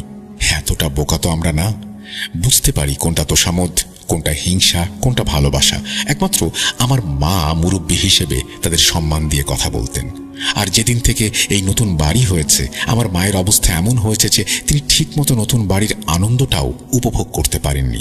সেই ঘটনার ঠিক পরের দিন সকালে আমি বাড়ি থেকে বেরোনোর জন্য গেটের কাছে গেলাম আর দেখি গেটের ভেতরের দিকে বেশ খানিকটা মাংস পড়ে আছে, এমন ভাবে যেন কেউ বাইরে থেকে গেটের ওপর দিয়ে ভেতরে ফেলেছে। আমি চমকে গেলাম এবং হঠাৎ করে আমার সবকিছু মনে পড়ে গেল। আমি সঙ্গে সঙ্গে সেই মাংসটা তুলে নিলাম। আমার বোন দেখেই বলল, এটা নিশ্চয়ই মিলিকে মারার জন্য কেউ দিয়েছে। আমি তার দিকে তাকালাম। মাংসটার রং ধীরে ধীরে নীলাভ হতে শুরু করেছে। আমি যা আন্দাজ করলাম আমার বোনও ঠিক তেমনটাই আঁচ করেছিল, মানে তখন শত্রুতা একটা নিরীহ পশুর সাথে। রাজিয়া খালার ওপর আমাদের রাগ তখন চরমে, আর এই কাজ অন্য কেউ যে করতেই পারে না তাও আমরা বুঝেছিলাম। আমরা তখনই সেই বিষাক্ত মাংসটা তুলে ফেলে দিলাম। তখন আমরা বুঝতে পারছিলাম না এদের হাত থেকে কিভাবে বাঁচব। সেদিন সন্ধ্যায় আবার রাজিয়া খালা আমাদের বাড়িতে এলেন। আমার বোন মাথায় ওড়না দিয়ে বাইরে বেরিয়ে বলল, খালা, আমরা তখন বাইরে যাচ্ছি, আপনি বরং পরে একটু আসুন। তিনি বললেন, তোমাদের বিড়ালের বাচ্চাটা এখন কেমন আছে? ওর রাগ কমেছে? আমার বোন তাকে কোনো মতে একটা দায় সারা জবাব দিল। এই ঘটনার পর আমরা পুরোপুরি নিশ্চিত হয়েছিলাম যে এই কাজ তারই। আমার মা সবসময় আমাদের থামিয়ে দিতেন, না হলে আমার মন চাইছিল সরাসরি তাদের সঙ্গে গিয়ে কথা বলি। আমি তখন দোকানে যাচ্ছিলাম, হঠাৎ আমার বোনের ফোন এলো। সে বলল, আপনি পড়ে গেছেন। আমি তৎক্ষণাৎ বাড়ির দিকে ছুটলাম। আমার মায়ের ওজনও বেশ বেড়ে গিয়েছিল, তাই তাকে ওঠানো খুব কষ্ট ছিল। আমরা বুঝলাম যে মার পা ভেঙে গিয়েছে। আমার বোন বললেন, ওনার মনে হয় কেউ পেছন থেকে মাকে ধাক্কা দিয়েছে। আমার মা খুবই ধর্মপ্রাণ এবং পরহেজগার মানুষ ছিলেন, যার দোয়ার জোরেই হয়তো আমরা সেই যাত্রায় বেঁচে গেলাম। আমার মায়ের ঘরেই আমরা ছিলাম, তখন হঠাৎ করে এমন আওয়াজ আসতে শুরু করলো যেন কোনো জিনিস কোথাও আটকে গেছে। আমি বাইরের লাউঞ্জে গিয়ে দেখলাম মিলি করিডোরের কাছে ছটফট করছে, আর ওর ওপর একটা রক্তমাখা কাপড় এসে পড়ে আছে, যার সাথে বাজেভাবে সে জড়িয়ে আছে। সেই রক্তটা ছিল একদম তাজা। আমাদের দুজনের ভয়ে মুখ ফ্যাকাশে হয়ে গেল। ওই কাপড়টা এতটাই বড় ছিল যে মিলি নিজে থেকে তা থেকে বের হতে পারছিল না। আমরা দুজন মিলে ওকে ধরে কাপড় থেকে উদ্ধার করলাম। ওই সময় ও ভীষণ ভয় পেয়েছিল, ওর ভেতরে আতঙ্ক কাজ করছিল আর বারবার নিজের মুখ ঢেকে রাখছিল, যেন কোনো আসন্ন বিপদ থেকে নিজেকে বাঁচানোর চেষ্টা করছে। আমরা কিছুই বুঝতে পারছিলাম না কি হচ্ছে। তখন আমার বাবা বললেন, দেখো, এখন এই কাপড়টা এভাবে ফেলে দিও না, আগে এটা কোনো আলেমকে দেখাও। আমরা তো বাড়িতে এভাবে সবকিছু ফেলে দিচ্ছি, কিন্তু জানি না এর পেছনে কোন উদ্দেশ্য লুকিয়ে আছে। আল্লাহর অশেষ রহমতে আমরা সেই কাপড়টা একজন আলেমকে দেখিয়েছিলাম। তখন জানা গেল যে আমাদের মায়ের উপরে কঠিন জাদু করা হয়েছে। আসলে মায়ের দোয়া আর তার নামাজের কারণেই তিনি বেঁচে গিয়েছিলেন। সেই আলেম সাহেব আরও বললেন, আপনাদের বেড়ালটা খুবই বিশ্বস্ত এবং এর খুব যত্ন নেবেন। এটা আপনাদের বাড়িতে আসা সমস্ত সমস্যাগুলো নিজের ওপর নেবে, কিন্তু আপনার মাকে কিছুই হতে দেবে না। পুরো বাড়িকেই আসলে জাদু দিয়ে বন্দি করা হয়েছে। তারপর থেকে রাজিয়া খালা আসতেন, আমরা বাইরে থেকে ওনাকে ফিরিয়ে দিতাম। এখন ওনার চেহারা দেখলে আমাদের ভয় হয়। আমার মায়ের অনেক যত্ন নিতাম আমরা, যিনি মাত্র 1 বছর আগেও বাড়ির সব কাজ সামলাতেন, নিজের হাতে পরিশ্রম করে হালাল উপার্জন করতেন।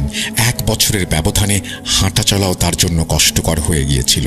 তিনি বারবার পড়ে যেতেন নানান জায়গায়, আর সবসময় বলতেন যে ওনার এমন মনে হয় কেউ যেন পেছন থেকে ওনাকে ধাক্কা দিয়ে ফেলে দিচ্ছে। মিলি তখনও মায়ের সঙ্গেই থাকতো। মিলি আমার মায়ের কাছে থাকতে খুব শান্তি পেত। আমার মায়ের জন্য প্রতিনিয়ত দোয়া করতাম, আমরা সদকা দিতাম। তবুও আমার মায়ের অবস্থা যেমন ছিল তেমনই রয়ে গেল। একই মহল্লায় একই জায়গায় বসবাস করি, যেখানেই যাই চোখের সামনে শত্রুই পড়ে, যে ভেতর থেকে গোপনে আঘাত করে চলেছে। তখন আর কি বা করার ছিল আমাদের? আমাদের একমাত্র চেষ্টা ছিল যত দ্রুত সম্ভব এই বাড়িটা ছেড়ে অন্য কোথাও চলে যাওয়া। আমাদের মায়ের জীবন আমাদের কাছে অত্যন্ত প্রিয় ছিল, তাই আমরা ঠিক করেছিলাম এই বাড়ি দ্রুত ছেড়ে দেব। কারণ আমি নিজে আমার জীবনে এমন অনেক ঘটনা দেখেছি যেখানে মানুষ সঠিক সময়ে সঠিক সিদ্ধান্ত নিতে পারে না বলেই শত্রু সুযোগ নেয়।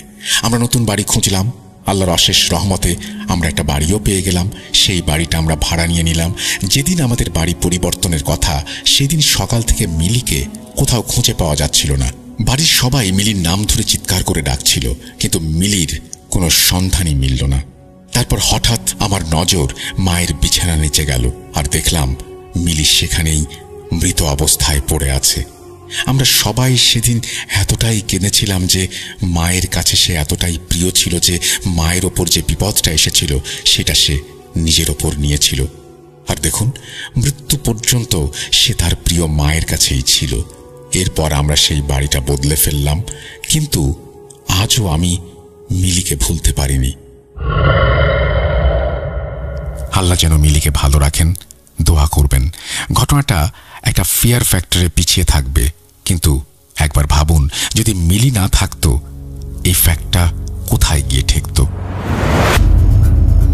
যাই হোক, আমার কাছে মনে হয় যে ঘটনাটি পাঠিয়েছেন যিনি, তিনি অনেক যত্ন করেই লিখেছেন। থ্যাংক ইউ সো মাচ সাবিত আলম, আপনার এই ঘটনাটি সংগ্রহ করে নিয়ে আসার জন্য। আপনার কারণেই আমরা এরকম একটা ঘটনা পেলাম আমাদের হাতে। আপনাকে অসংখ্য ধন্যবাদ। আমরা চলে যাব আমাদের পরবর্তী ঘটনায়।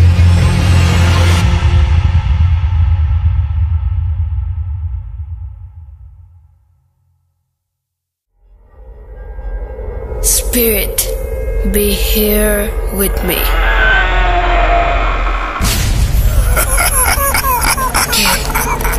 কে তুমি? Bhoot.com. The fear returns with Russell.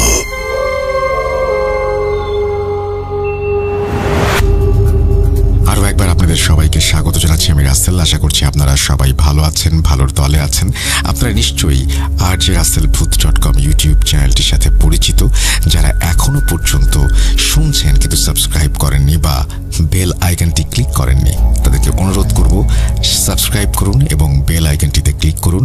আর আরেকটা কথা, সেটা হচ্ছে যে যারা আমাদের এই শোটা কপি করে বিভিন্ন জায়গায় চালাচ্ছে, তাদের কাছে যাবেন না, তাদের শো শুনবেন না, তাদেরকে নিরুৎসাহিত করুন। আমরা চলে যাব আমাদের পরবর্তী ঘটনায়।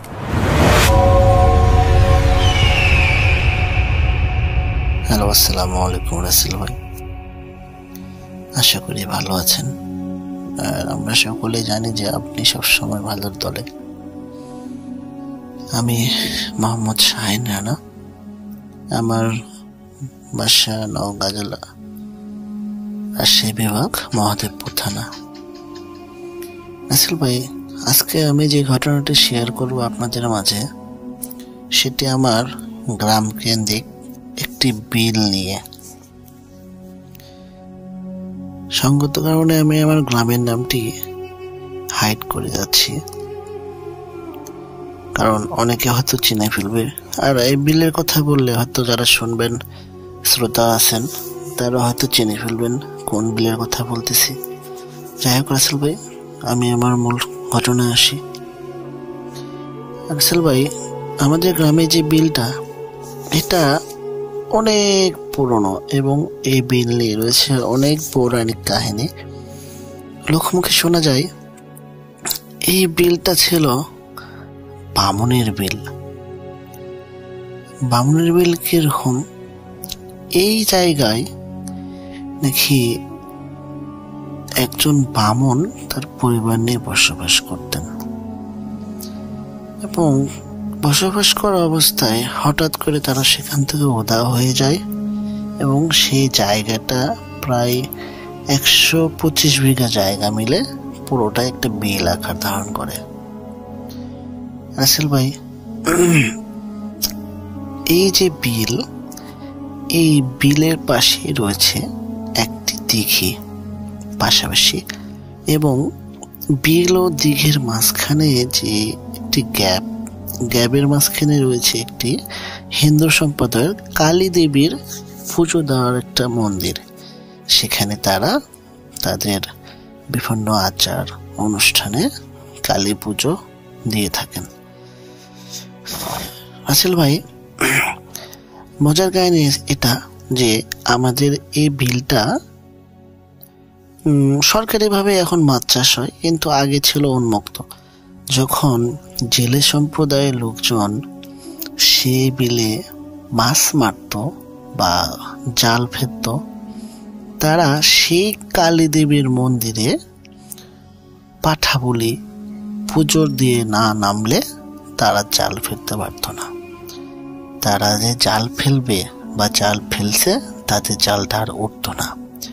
অজানা কারণে জালটি আটকে থাকতো এবং তারা মাছ মারতে পারত না। আবার তারা পুনরায় যখন পুজো বলি দিত, তারপরে তারা সেখানে মাছ মারতে পারত। এবং আরও একটি কাহিনী আছে রাসেল ভাই, এই যে আমি কিছুক্ষণ আগে বললাম যে বিলের পাশে যে একটা দিঘি আছে, সেই দিঘিতে যখন হিন্দু সম্প্রদায়ের লোকজনরা কালী দেবীর পুজো দেওয়ার পরে যে ফুল ফল বিভিন্ন কিছু ভাসিয়ে দেয় কলা পাতায় করে, সেই জিনিসগুলো আশ্চর্যজনকভাবে আমাদের এই বিলে এসে ভেসে ওঠে। এটা কেন ওঠে, কিভাবে ওঠে, কিভাবে আসে, এটা আজও অজানা রাসেল ভাই, এটা এখনো হয়ে যাচ্ছে। তো যাই হোক রাসেল ভাই, এই যে কালী দেবীর যে মন্দিরটা বিলের পাশে অবস্থিত, এই মন্দিরে খুব জাগ্রত মন্দির। আপনি জাগ্রত মন্দির বলতে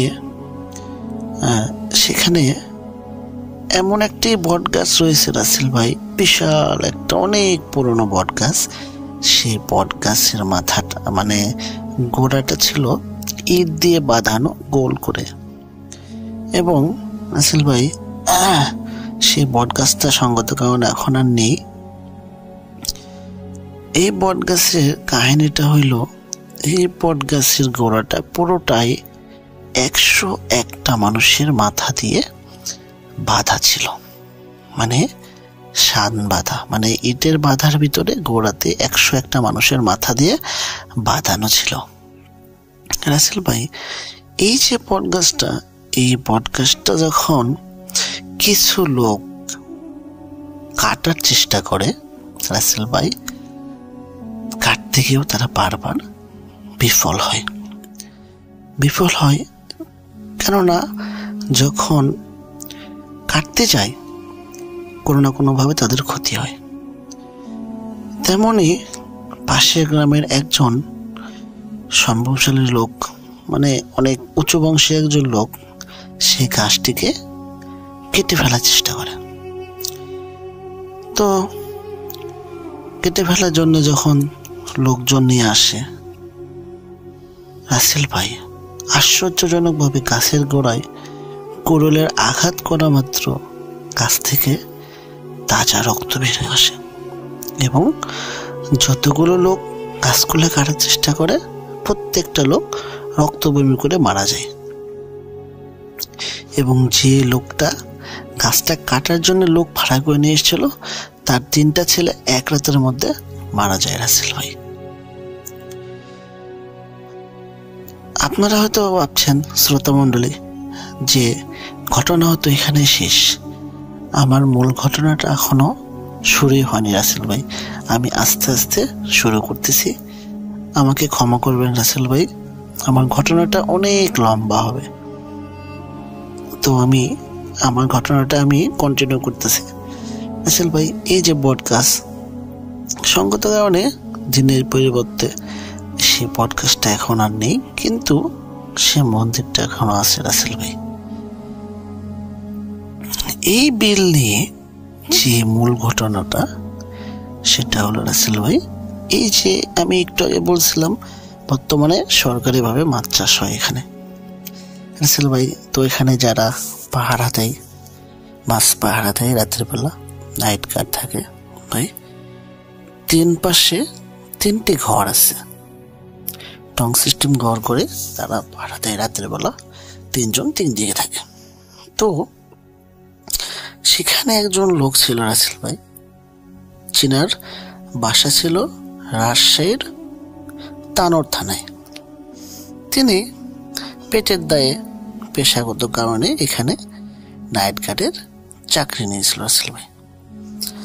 তিনি করতেন কি, তিনি তার সেই ঘরে রাতের বেলা না থেকে তিনি নৌকায় থাকতেন, নৌকায় ঘুরে ঘুরে পুরো বিলটা দেখতেন, কোথাও কেউ মাছ চুরি করতেছে কিনা।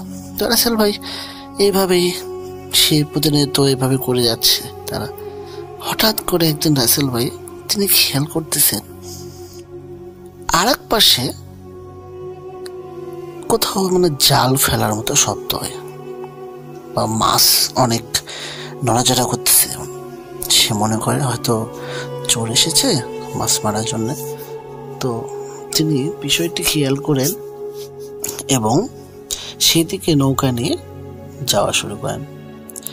রাসেল ভাই তো তিনি সেখানে গিয়ে দেখেন না, কিছু নেই, সবকিছু স্বাভাবিক পরিস্থিতি, ঠিক আছে সবকিছু। তো তিনি সেখান থেকে একটু দূরে গিয়ে দাঁড়িয়ে থাকেন বা নৌকা নিয়ে দাঁড়িয়ে থাকেন। তো কিছুক্ষণ পর সে আবার একই শব্দ, রাসেল ভাই জাল ফেলার। এবার উনি করেন কি রাসেল ভাই, সেখানে লাইট মারেন। টর্চ চালানো মাত্র তিনি রাসেল ভাই দেখেন যে সেখানে জাল নেই, কেউ নেই, কিন্তু পানির উপরে বিশাল বড় বড় রাসেল ভাই শুকর দৌড়ে বেড়াচ্ছে পানির উপরে। এটা দেখে রাসেল ভাই, সে লোক তো বিশাল ভয় পেয়ে যায় এবং সে সেখান থেকে দ্রুত চলে আসে এ পাশে, আর এক পাশে চলে আসে। সেটা কারোর সঙ্গে শেয়ার করে রাসেল ভাই, সে নিজে দেখে।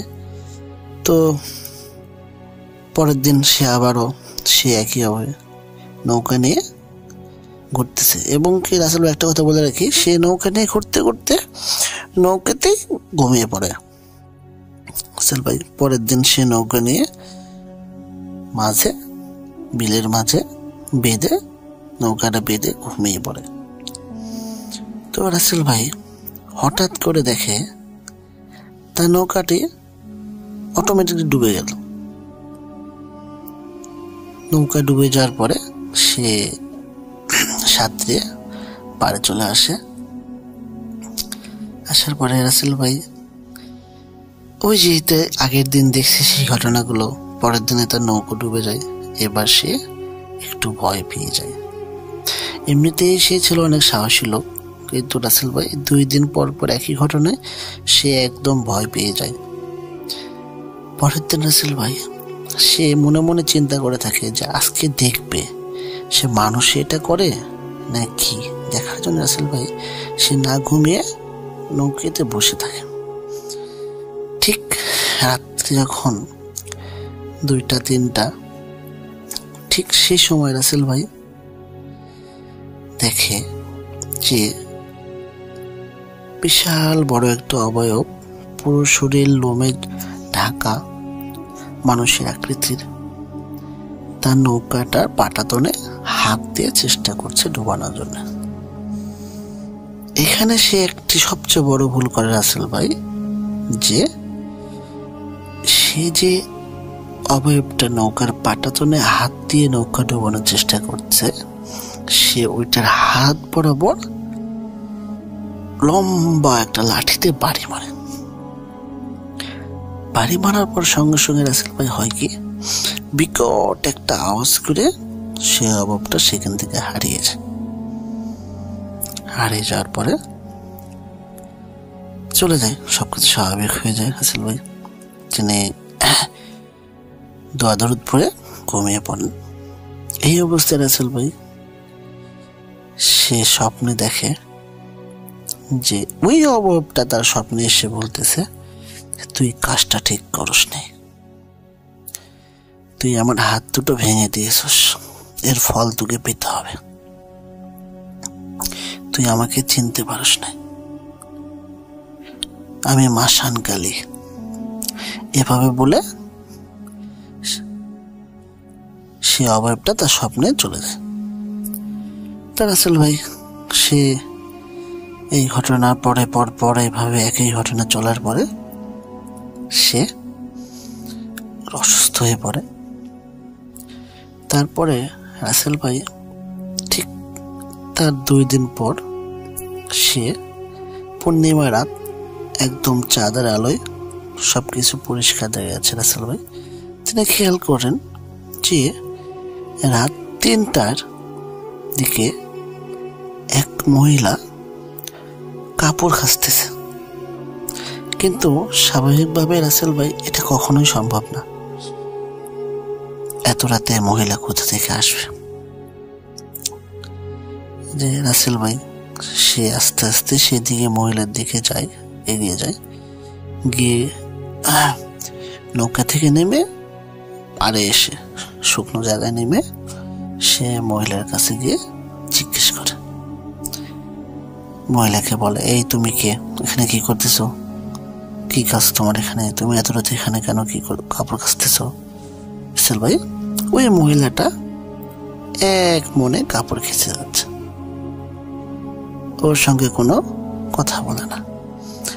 এই অবস্থায় রাসেল ভাই ওই লোক করে কি যে ওনার কাছে গিয়ে কাছে এগিয়ে যান, গিয়ে পিছন থেকে তার হাত চেপে ধরে। ভাই এখনই হাত চেপে ধরে রাসেল ভাই সেই মহিলাটা ঘুরে বিকট এক শব্দ করে তার গালে একটা থাপ্পড় মারে রাসেল ভাই। থাপ্পড় মেরে সে ভানিশ হয়ে যায়। সে তো এটা দেখে বিশাল ভয় পেয়ে যায়, তাড়াহুড়ো করে চলে আসে রাসেল ভাই। পরের দিন সকালে রাসেল ভাই সে গ্রামের মুরব্বী যারা আছে তাদেরকে এই বিষয়গুলো জানায়। পরে মসজিদের ইমাম তার সঙ্গে দেখা করে, হুজুর সাহেব তাকে বিভিন্ন দোয়া দুরুদ পরে ফু দেয়, পানি পড়া খেয়ে সে আবার সে তার ডিউটি করে। তো এইভাবে চলতেছিল রাসেল ভাই। এর মধ্যে রাসেল ভাই সে অসুস্থ হয়ে পড়ে, একদম অসুস্থ। এই অবস্থায় রাসেল ভাই সে করে কি আস্তে আস্তে তার শরীর একদম দুর্বল হয়ে যাচ্ছে, সে কাজকর্মে ঠিক মতো করতে পারে না আগের মতো। তো রাসেল ভাই গ্রীষ্মকালে বিলের পানি অনেক শুকিয়ে যায়, চর পড়ে যায় যেদিকে বিশাল আকারে, তো হাঁটু পানি হয়ে যায় সাইড দিয়ে। তো সেখানে সে নেমে মাছের খাদ্য বিলি করতেছে রাসেল ভাই। করতে করতে রাসেল ভাই হঠাৎ করে সে খাদ্য দেওয়া অবস্থায় রাসেল ভাই খাদ্যটা দিয়ে ওখান থেকে উঠে চলে আসে, এসে বিলের পাড়ে বিশাল বড় বড় মেহগনির গাছ রয়েছে আর অন্যান্য গাছ রয়েছে রাসেল ভাই। সে একটি গাছে হেলান দিয়ে বসে পড়ে। এই অবস্থায় রাসেল ভাই সে ওই যে ওখানে বসে আছে, বসে থাকা অবস্থায় সে সেখানেই মারা যায়। সেখানেই মারা যাওয়ার পরে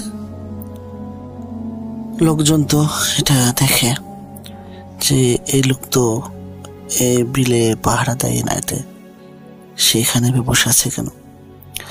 তো অনেক গিয়ে দেখে যে সে আর নেই, সে মারা গেছে।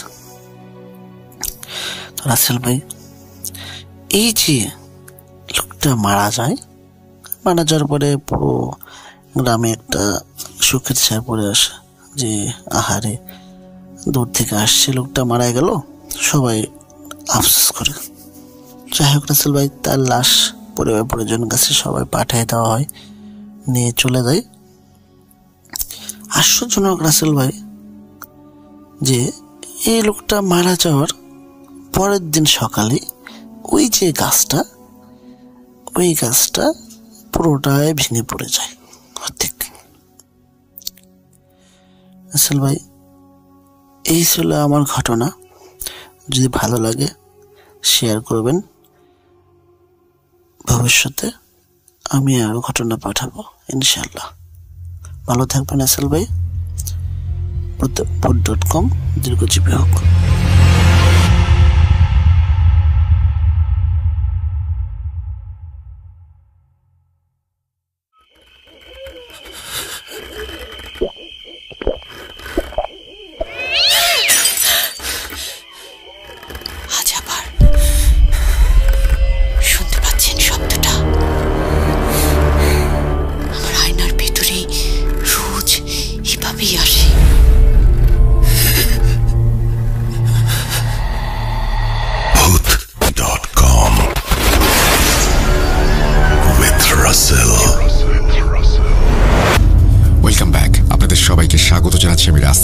আশা করছি আপনারা সবাই ভালো আছেন এবং ভালোর দলে আছেন। আমিও ভালো আছি আর ভালোর দলে আছি। কোনো কথা না বাড়িয়ে একটা ঘটনায় যাব। এটি একটি অডিও ক্লিপ এবং আপনারা জানেন যে কয়েক সপ্তাহ ধরে আমরা চেষ্টা করছি ভালো কিছু অডিও ক্লিপ আপনাদের শোনাতে। আর সেই চেষ্টা এখনো অব্যাহত আছে। আশা করছি আজকের এই ঘটনাটি আপনাদের ভালো লাগবে। চলুন কথা না বাড়িয়ে শুরু করা যাক।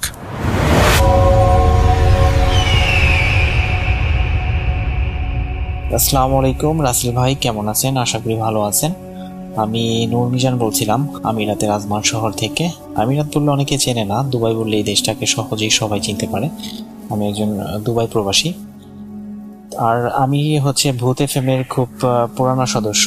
2013 এবং 2014 সালে আমি 2টা ঘটনা স্টুডিওতে এসে আমি শেয়ার করছিলাম ভূত এফএম এ। তো এখন ভূত.com হচ্ছে, আমি ভূত.com এর নিয়মিত শ্রোতা। টাইম টু টাইম না শুনতে পারলেও আমরা ডাউনলোড করে ইউটিউব থেকে শুনতে পারি। তো ঘটনাটা আমি আজকে যে ঘটনাটা শেয়ার করতে চাচ্ছিলাম, এটা হচ্ছে আমার নিজের দেখা, চোখে দেখা একটা ঘটনা। তো ছোটবেলা থেকে আমি কখনো ভূত দেখিনি বা জিন ভূত এগুলা কখনো দেখিনি। তো এই যে ঘটনাটা, এটা ওই দেখার মতোই কিছুটা কাছাকাছি। যদি ঘটনাটা সিলেক্ট হয় আর যদি সবাই শুনতে পারে তাহলে তোমার ভালো লাগবে আশাবাদী। তো ঘটনাটা হচ্ছে 2020-এ লকডাউন চলাকালীন ঘটনা। মানে যখন লকডাউন চলে দেশে, সবাই যখন ঘরে মানে আড্ডা দেয়, বাসায় থাকে, সেই সময়কার এই ঘটনাটা। আমি হচ্ছে সেই সময় কোডিং এর কাজ করতাম কম্পিউটারে। তো আমরা বন্ধুরা মিলে ঘরের মধ্যে মানে এশারের সময় হবে, রাত মানে 8টার ওই টাইপের হবে, 8টা-9টা ওই টাইপের রাত। ওই টাইপের রাতে আমরা রুমে বসে সবাই আড্ডা দিচ্ছিলাম, আমরা 2-3 জন ভাই বন্ধু মিলে। তো আমাদের দোয়ারটা ছিল অনেক বড় একটা দোয়ার, আর সম্ভবত সেদিন চাঁদনি রাত ছিল। সম্ভবত আমি যতটুকু মনে করতে পারতেছি সেদিন চাঁদনি রাত ছিল। তো আমাদের দোয়ারের মধ্যে আমাদের পাশের বাসা থেকে এক আপু খুব সুন্দরী ছিল। কি তার বয়সটা ছিল 23-25 এরকম হবে, মানে উঠতি বয়সের সুন্দরী যুবতী ছিলেন সেই আপু।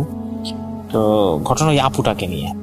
তো আমরা রুমের মধ্যে যখন আড্ডা দিচ্ছিলাম, হঠাৎ করে আমাদের দুয়ারের মধ্যে একটা বিকট শব্দে একটা মানে চিৎকার, মানে বিকট একটা চিৎকার করে ওঠে কেউ একজন। আমরা বুঝতে পারি না যে চিৎকারটা কে দিছে বা কি হলো।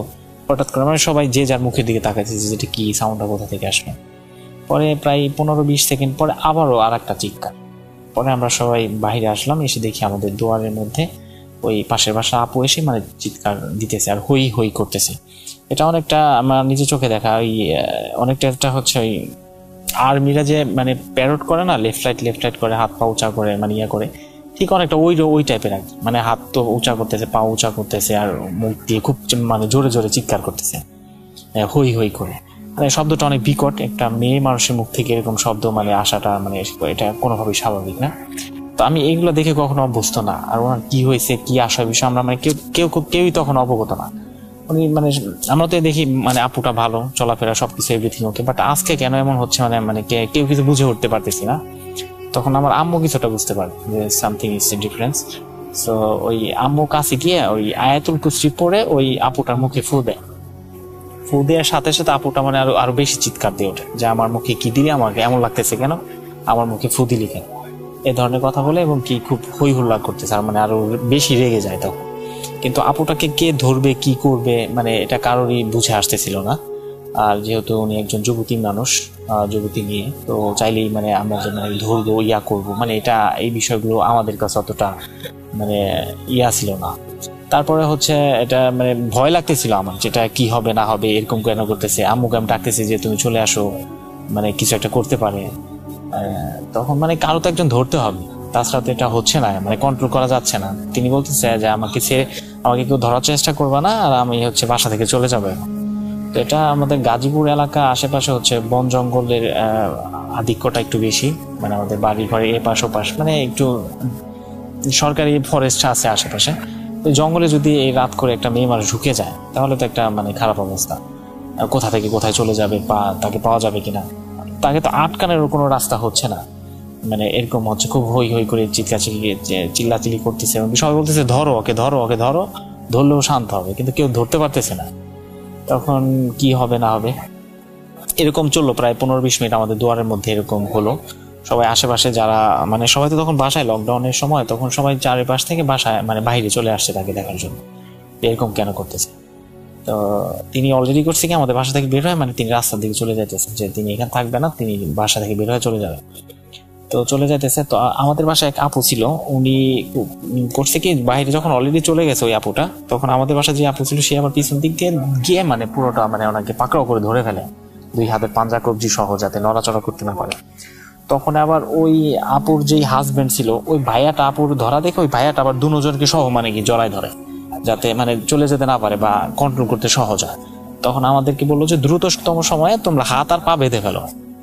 তখন আমার কাছে গামছা ছিল, বড় একটা দেশি গামছা, তো গামছা দিয়ে আমি সাথে সাথে পা বেঁধে ফেলি। আর কার কাছে যেন একটা গামছা না ওনা কি যেন একটা ছিল, ওটা দিয়ে আমার সাথে সাথে হাত বেঁধে ফেলি। হাত বেঁধে ফেলে মানে উনি বেশি দূর যাইতে পারে নাই, ওইভাবে বেঁধে তাকে মানে 4-5 জনে ধরে তাকে মানে সে যে বাসায় থাকতো সেই বাসায় এসে মানে শোয়াই দেওয়া হলো, আমাদের বাসার পাশেই প্রতিবেশী, সে বাসায় ফ্লোরে শোয়াই দেওয়া হলো। শোয়াই দেওয়ার পরে এখন সে নিশ্চুপ, অনেকটা ঘুমের মতো, মানে মানুষ ঘুমালে যেরকম হয়ে যায় না মানে ওরকম হয়ে গেছে। একটু আগেও কিন্তু অনেক পারাপারি লাফালাফি অনেক মানে উচ্চস্বরে কথাবার্তা বলা, তো হঠাৎ করে মানে সে মানে ঘুমের মতো হয়ে গেল। তখন আমরা কেউ কিছু বুঝতে পারতেছি না যে এমন কেন করতেছে। কেউ বলছে জিনে ধরছে, কেউ ভূতে ধরছে, কেউ বলতেছে এরকম, কেউ বলছে মানসিক মাথায় সমস্যা আছে বা ব্রেন হয়ে গেছে, ডিস্ট্র্যাক্ট হয়ে গেছে, মানে যে যার মতো করে মতামত দিচ্ছে। তো আমাদের পাশে হচ্ছে এক মসজিদ ছিল, মসজিদের হুজুর যাচ্ছে ওই রাস্তা দিয়ে। তখন কেউ একজন দেখে এই হুজুরকে আবার ধরে নিয়ে আসছে যে আসেন হুজুর, আপনি দেখে যান এরকম এই ঘটনা। তো হুজুর এসে আসলো, দেখলো, এবং কি তিনি কিছু করতে পারলেন না। তিনি অনেকটা মানে দূর থেকে বলে দিলেন যে আমি এগুলা করতে পারি না, আমাকে দিয়ে হবে না, আপনারা অন্য কোনো রাস্তা দেখেন। তখন আমরা সবাই ধরলাম যে আপনি কোরআনের আয়াত পড়ে ফু দেন বা একটা করেন, কিছু একটা ঝাড়ফুঁক করেন। তো তিনি এগুলা রাজি হলেন না, তিনি হয়তোবা নিজে ভয় পেয়ে গেছে যে এটা কি করব কি হবে। তো তিনি না করে তিনি ওটা ওভাবে রেখে চলে গেলেন। তো আমরা একটা মানে অনেকটা বিপদের মধ্যেই, এই যে শিয়ানা যুবতী মেয়ে, এখন রাত বাজে প্রায় 9টা, আবার তো এখন কি হবে না হবে। তো সবকিছু মিলিয়ে তো আমাদের গ্রামের পাশের গ্রামে হচ্ছে একটা ফকির বাড়ি ছিল, আপনারা মানে উঝা বললে হয়তো সহজে চিনবেন, আমরা আমাদের ভাষায় ফকির বাড়ি বলি আর কি। এই ঝাড়ফুঁকের কাজ করে, তাবিজ কবজের কাজ করে। এরকম একজন উঝার বাড়ির সন্ধান কেউ একজন দিল যে পাশের গ্রামে অমুক জায়গায় এরকম এক ফকির আছে, তিনি খুব নাম করা, তিনি নাকে সুস্থ করতে পারবে বলে আমরা আশা করি। তখন ওই বাড়ির আন্টির সবাই মিলে আমরা এই ডিসিশনে আসলাম যে এনাকে নিয়ে এখন ওই বাসায় যেতে হবে। তো রাত তখন তো অলমোস্ট 9টা বেজে গেছে, তখন কিভাবে যাব, অলরেডি হচ্ছে ওই মানে এই ধরনের আলাপ আলোচনা হচ্ছিল। তো ঘুমের মতো দেখে তো একজন বললো কি যে ও তো ঘুমায় পড়ছে, এখন ওর সাথে কিছু নেই বা যা ছিল সে চলে গেছে, তো ওকে ছেড়ে দাও, খামোখাম এটাকে কষ্ট দিও না, দেখো আমাদের সাথে এইভাবে নর্মালি যেতে পারি কিনা, ধরে বাঁধে নেয়ার থেকে। কেউ একজন পা খুলে দিচ্ছে, মানে আমি কি বলবো, মানে বুঝে আসতেছে না। শোয়া মানুষটা আমি দেখলাম কি মানে সবার সামনে শোয়া মানুষটা লাভ দিয়ে দাঁড়াই গেছে, মানে পা খোলা দিয়ে কিছুক্ষণের মধ্যেই মানে 2-1 মিনিটের মধ্যেই লাভ দিয়ে দাঁড়াই গেছে। দাঁড়ায় গিয়ে সেই আগেকার মতো হই হুল্লা চিৎকার চেঁচামেচি, এবং কি সে থাকবে না, তাকে ধরলে ক্ষতি হবে, তিনি সবাইকে মেরে ফেলবে, ধরে ফেলবে, এই হবে সেই হবে, এরকম মানে অনেক উচ্চবাচ্য করতেছে যে আমাকে ধরলে তাদের ক্ষতি হবে, তাদের ক্ষতি করে ফেলবো, আমাকে ধরবি না, আমাকে স্যার, আমাকে যেতে দে, এ ধরনের কথা শোনার পরে মানে সবারই তো একটু ভীতি ভয় থাকে। তা আমরা করলাম কি তাকে আবারও পুনরায় পা বেঁধে আবারও শোয়াই দিলাম।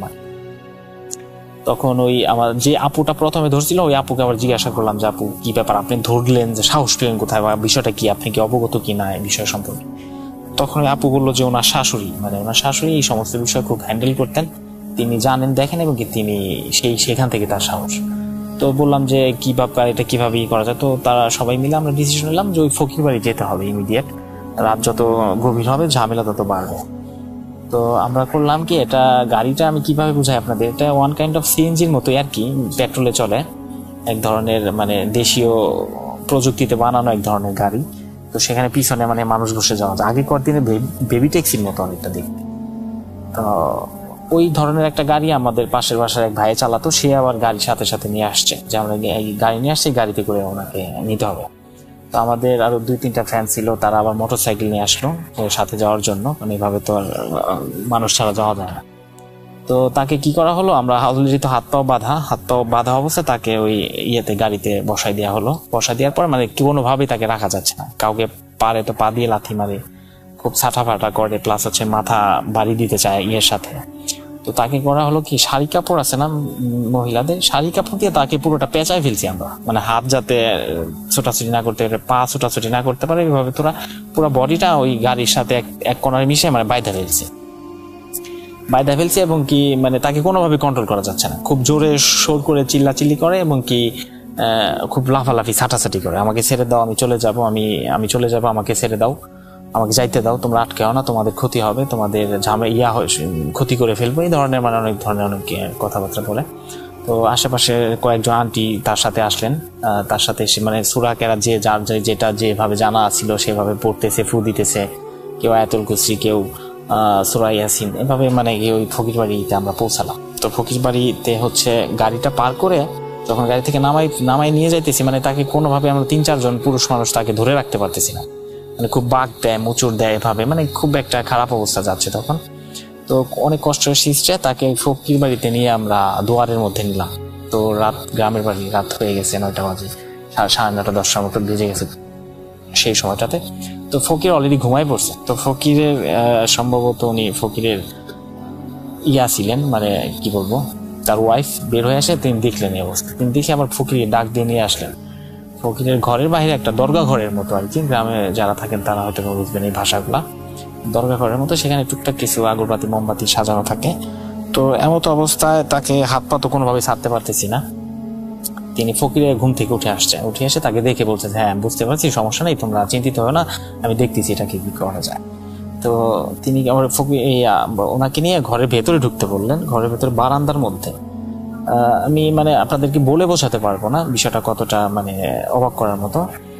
ফকিরে করলে কি করলেন, কি ওনাকে বসালেন, ওনাকে বসানোর পরে লাঠি দিয়ে 4 কোণাতে একটা দাগ দিলেন, ঠিক আছে, সম্ভবত 3বার কি 5বার এরকম করে লাঠিটা ঘোরায় ওই যে তার যেখানে বসছে তার 4 দিক থেকে এভাবে দাগ দিয়ে ফেলছে।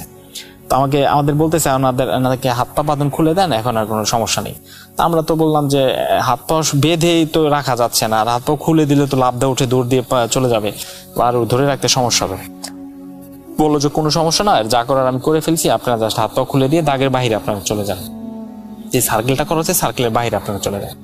আমরা যেই কথা সেই কাজে হাত পার বাঁধন খুলে দিয়ে আমরা সার্কেলের বাইরে চলে আসলাম। অবাক করার বিষয়, এতক্ষণ খুব লাফালাফি ঝাপাঝাপি ছেড়ে দিয়ে চলে যাবো, কিন্তু সার্কেলটা দেওয়ার পরে তিনি আর ওই সার্কেল থেকে আর বাইরে যেতে পারতেছে, ওখানেই মানে বসে মানে মাথা নিচু করে ওভাবেই আছে। তো আমরা মোটামুটি একটু নিশ্চিত হলাম যে না, কিছু একটা হবে এখন, যেহেতু তাকে দাগ দিয়ে আটকায় ফেলা হয়েছে। তো ফকিরে বললো কি, ফকির আবার ওনার সামনে এসে মানে একটু ফকিরের যে আসন বসার সিস্টেম ওভাবে এসে বসলেন। বসার পরে আসলে তাকে বলতেছে যে তুমি কেন আসছো, কিভাবে আসছো, কোনো কথার জবাব নাই, উত্তর নাই। অনেকক্ষণ পরে বলতেছে আমার ক্ষুধা লাগছে বলছে তুমি কি খাবা, বলছে কি খাবো, আমাকে যা খাইতে দাও আমি খাবো, আমার ক্ষুধা লাগছে, আমাকে কিছু খাইতে দাও। তো অবাক করার বিষয়, মানে কাছে কিছু কলা ছিল, গ্রামে যে সবজি কলা হয় না, ওরকম কিছু একটা কলা, প্রায় 12-14 পিস 15 পিস কলা হবে। তো ওনাকে কলা দেওয়া হয়েছে, উনি একটার পর একটা চলতেছে খাইতেছে। আমরা তো সবাই অবাক, কি ব্যাপার, এতগুলা কলা একলা খাইতেছে 1 by 1, কোনো নিচ্ছে না। তখন ফকিরে বললো কি যে আপনার কোনো কথা বললেন না, ও যাইটা করার মতো ওকে করতে দেন, ও দাগের বাইরে যেতে পারবে না, আপনারা চিন্তিত হয়ে না। তো প্রায় মোটামুটি যতদূর মনে পড়ে উনি সবগুলো কলাই খেয়ে ফেলার পরে বলতেছে পানি খাবো। তো প্লাস্টিকের একটা জগ করে এনে প্রায় 2.5-3 লিটার পানি হবে আর কি। তো ওই জগ ধরে পানি দিছে, একটা গ্লাস দিছে, উনি গ্লাস না দিয়ে উনি পানি জগ ধরে চুমুক দিয়ে পুরা জগ সারা। মানে আমরা সব অবাক হয়ে গেলাম যে মানে এটা কিভাবে সম্ভব, একটা মেয়ে মানুষ 12-14 পিস কলা খাওয়া প্লাস হচ্ছে 1 জগ পানি খেয়ে ফেলা। তো ফকিরে বলতেছে যে আপনার এগুলো নিয়ে কোনো চিন্তা করেন না, আমি দেখতেছি কি হয়। দেন হচ্ছে ওর সাথে মানে কথোপকথন, তখন ফকিরের কথোপকথন চালু। তো কথা বলেন, অমনি চুপচাপ থিম ধরে আছে, যে কোনো প্রশ্ন করে কোনো কথা নাই, চুপচাপ ওই সার্কেলের মধ্যে বসে আছে। অনেকক্ষণ পরে মানে অবাক করার বিষয় হচ্ছে কি একটা ভাষায় তিনি কথা বলে আসছে, মানে এটা কি একটা ভাষায়, মানে এই ভাষাটা অ্যাকচুয়ালি বাংলা ভাষা না, আমি আরবি ভাষা জানি, এটা আরবি ভাষাও না, এটা কোনো হিন্দি উর্দু না, আমাদের পরিচিত কোনো কাছাকাছি ভাষা না, এটা অন্যরকম একটা ভাষা, মানে পুরো ভাষাটাই হচ্ছে আলাদা, এরকম আলাদা একটা ভাষায় মানে কন্টিনিউয়াসলি বিড় করে কিছু একটা বলতেছে। আপু মানে সেই লেভেলে শিক্ষিত ছিল না যে অন্য একটা ভাষা রপ্ত করে আমাদের সবাইকে এভাবে মানে অবাক করে দিয়ে শোনাবে, এটা পুরাটাই মানে এটা আধ্যাত্মিক লেভেলের কিছু একটা। তো ফকিরকে জিজ্ঞাসা করলাম যে এটা কি ভাষা বলে, মানে ফকিরও বুঝতে পারতেছে না, উনি একটা ধ্যান ধারণা দিয়ে বললো হতে পারে এটা মানে ফার্সি ভাষা, এটা আরবির মতো শোনাচ্ছে না, হিন্দি উর্দু না, হতে পারে ফার্সি। ফকির এরকমটা বললো যে ওরা এরকমই, আপনারা চিন্তিত হয় না, ওরা এই টাইপের মানে ব্যবহারে ওরা রেগুলার করে থাকে, মানে সাথে যে আসছে জিন বা জিন ভূত যেটাই বলি। তো এই অবস্থা দেখে আমরা মোটামুটি মানে আমার লাইফে প্রথম দেখা, আমি আগে কখনো দেখিনি এই টাইপের মানুষ বা এইরকম করতে, বা জিনের যে আসর বলে বা জিন যে সচক্ষে এইভাবে দেখা যায় আমার সেটাই আমার লাইফে প্রথম ছিল। আমার লাইফে না, ওখানে আমরা যারা আসলাম মোটামুটি ম্যাক্সিমামই মানে প্রথম এটা আর কি এইভাবে দেখা জিন আর কি সামনে থেকে। মানে কর্কশ কণ্ঠে, মানে খুব একটা ভারী কণ্ঠে তখন মানে এই ধরনের সাউন্ড করতেছিল, এই কথা বলতেছে। পরে তাকে অনেক রিকোয়েস্ট করা হয় যে তুমি এই ধরনের আবুল তাবুল কথা না বলে তুমি মানে আসো, লাইনে আসো, তুমি কি চাও বা কি এটা সেটা অনেক রিকোয়েস্ট ফকিরে করার পরে তখন তিনি মানে বাংলা বলে আবার যে হ্যাঁ কি হয়েছে, তোরা আমাকে ডিস্টার্ব করতেছিস কেন, আমি আসছি, আমাকে চলে যেতে দিবি, তোরা আমাকে এভাবে ধরে দেখে আনলি কেন? তখন বলে যে তুমি যাও, চলে যাও, তুমি চলে যাও সেটাই তো চাই, কিন্তু এই মেয়েকে কেন নিয়ে যেতে চাও? তখন মানে অবাক করে একটা তথ্য দিল ওই যে তার ভিতরে ছিল, সে বললো যে আমি এখানে না, মানে এই এলাকার মানুষ, এই এলাকায় আমি থাকিও না, এখানকার কেউ না, আমি এখানে ঘুরতে আসছিলাম, আমার বাড়ি হচ্ছে অনেক দূরে, মানে অনেক দূরে। ওর কোনো এক মানে কোনো এক সিনিয়রের সাথে ও এই বাংলাদেশে এই অঞ্চলে আসছে ঘুরতে, বা এই অঞ্চলে কোনো একটা এমতে আসছে আর কি। তো আসার পরে অনেক ছোটবেলায় এই যে আপু তাকে নাকি অনেক ছোটবেলায় দেখে, তার বয়স যখন 8-10 টাইপের হবে। তো ওই যে পূর্বে বললাম আপু অনেক সুন্দরী ছিলেন, তো 8-10 বছরের মানে বাচ্চা তাকে ওই এই যে পজেস করছেন তিনি তাকে দেখে আর কি, এই আপুটাকে এই 8-10 বছর বয়স থেকেই তার সাথে নিয়ে থাকে। মানে এটা তিনি বলছে যে একে আমার পছন্দ, একে আমার খুব ভালো লাগে, আমি একে ছেড়ে যাব না, আর আমি তো রেগুলার আসি না, আমি আসি অনেকদিন পর পর। এই অঞ্চলে যখন আসে তখন এনাকে দেখে যায় বা এনার কাছাকাছি থাকতে চায়, এর কাছে থাকলে ভালো লাগে, এই ধরনের কথা। তখন বলছে যে তুমি ইনি হচ্ছে মানুষ, আর তুমি হচ্ছে আর এক মানে অন্য জায়গার অন্য কিছু, তার সাথে তোমার যায় না, তুমি কেন খামোখা ডিস্টার্ব করতেছো, কেন তুমি তাকে করতেছো? তখন মানে অসংলগ্ন অনেক তথ্য দেয় যে এই কারণ ওই কারণ, এটা সেটা আগড্রম বাগড্রম অনেক ধরনের তথ্য দেয়, একটার সাথে একটা মিলে আর তো আর একটার সাথে একটা মিলে না। তখন ফকির আমাদের বললো কি যে ওরা এইরকমই, মানে অধিকাংশ কথাই মানে আমাদেরকে মানে ডিস্ট্রাক্ট করতে চায়, এক লাইনে থেকে আর এক লাইনে সরাই নিয়ে যেতে চায়। তো প্রায় এই ধরনের কনভারসেশন ফকিরের সাথে যে বুঝা ছিলেন তার সাথে প্রায় এক ঘন্টার উপরে হবে, মানে অনেক ধরনের কথোপকথন, অনেক ধরনের আলোচনা, ছেড়ে যাবে না, তাকে অনেক কিছু অফার করা হয়েছে যে তুমি কি চাও, মোরগ মুরগি দেবো নাকি তোমাকে খাসি ভুটকি দেবো, কি চাও, কি পেলে তুমি চলে যাবা, আসবা না, মানে তিনি কোনো কিছুতেই মেয়েকে ছাড়বে না।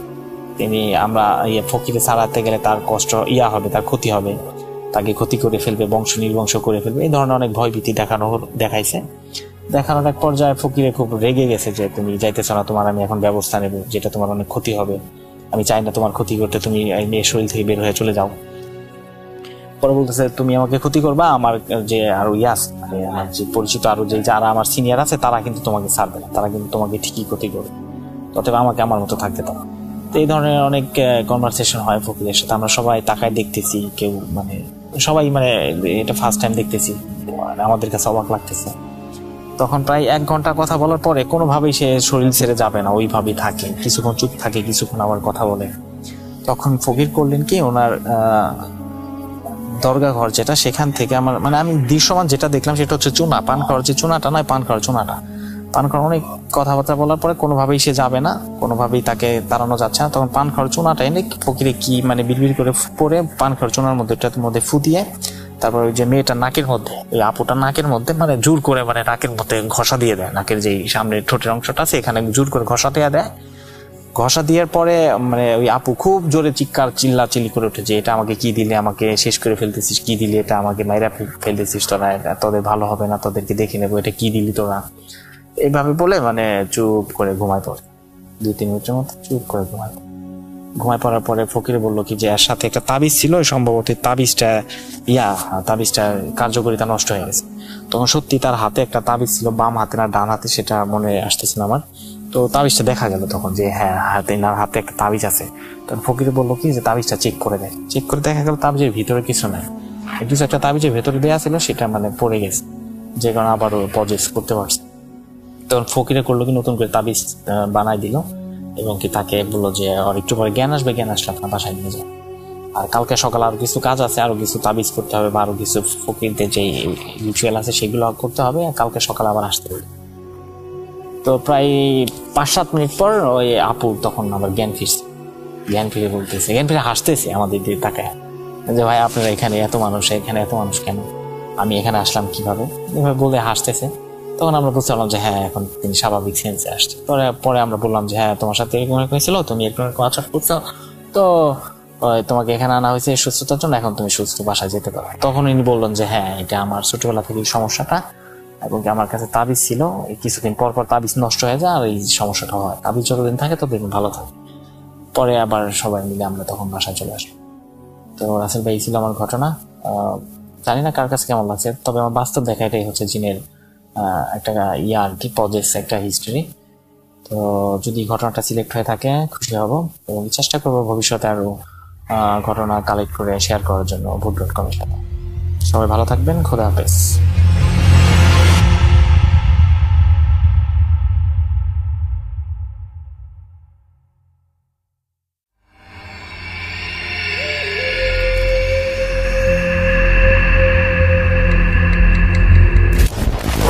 Bhoot.com with Russell. Welcome back. আপনাদের সবাইকে আরও একবার স্বাগত জানাচ্ছি আমি রাসেল। আশা করছি আপনারা সবাই ভালো আছেন, ভালোর দলে আছেন। আমিও ভালো আছি আর ভালোর দলে আছি। আমাদের ইমেল অ্যাড্রেস russell.bhoot.com@gmail.com। আপনার নাম, ঠিকানা এবং ফোন নাম্বার সহ আপনার ঘটনাগুলো পাঠিয়ে দিতে পারেন যে কোনো সময় আমাদের কাছে। আমরা চলে যাব আমাদের পরবর্তী ঘটনায়।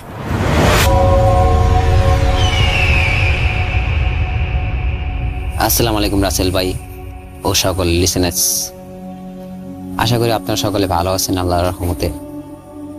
আমিও ভালো আছি। তো আজকে আমি একটা ঘটনা শেয়ার করবো, আমার ফ্রেন্ডের সাথে ঘটছে ঘটনাটা। আমার নাম হচ্ছে মোহাম্মদ শাওন, আমার ফ্রেন্ডের নাম হচ্ছে মোহাম্মদ রোবেল। তো ঘটনাটি প্রায় আজ থেকে 5-6 মাস আগে ঘটছে। তো ঘটনাটা আমার ফ্রেন্ডের সাথে ঘটছে, কিন্তু আমার ফ্রেন্ডের সাথে আমি ছিলাম, আমি নিজ চোখে সবকিছু দেখছি। ঘটনাটি ঘটছে গাউসিয়া, ঢাকা গাউসিয়া। তো আশা করি সকলে কম বেশি চিনেন। তো গাউসিয়া আমরা দুজন কাজ করতাম, মানে চাকরি করতাম, একটা ছোটখাটো পার্ট টাইম জব আর কি, পাশাপাশি পড়াশোনা করতাম। তো ওইখানে আমাদের কাজ ছিল মূলত 3-4 ঘন্টা, মানে দুপুর 2টা থেকে সন্ধ্যা 6টা পর্যন্ত 4 ঘন্টা কাজ ছিল। 4 ঘন্টা শেষে আমরা রাতে পড়াশোনা করতাম, সকালে স্কুলে যেতাম। তো যাই হোক, ঘটনা বললি, মূল ঘটনায় যাই।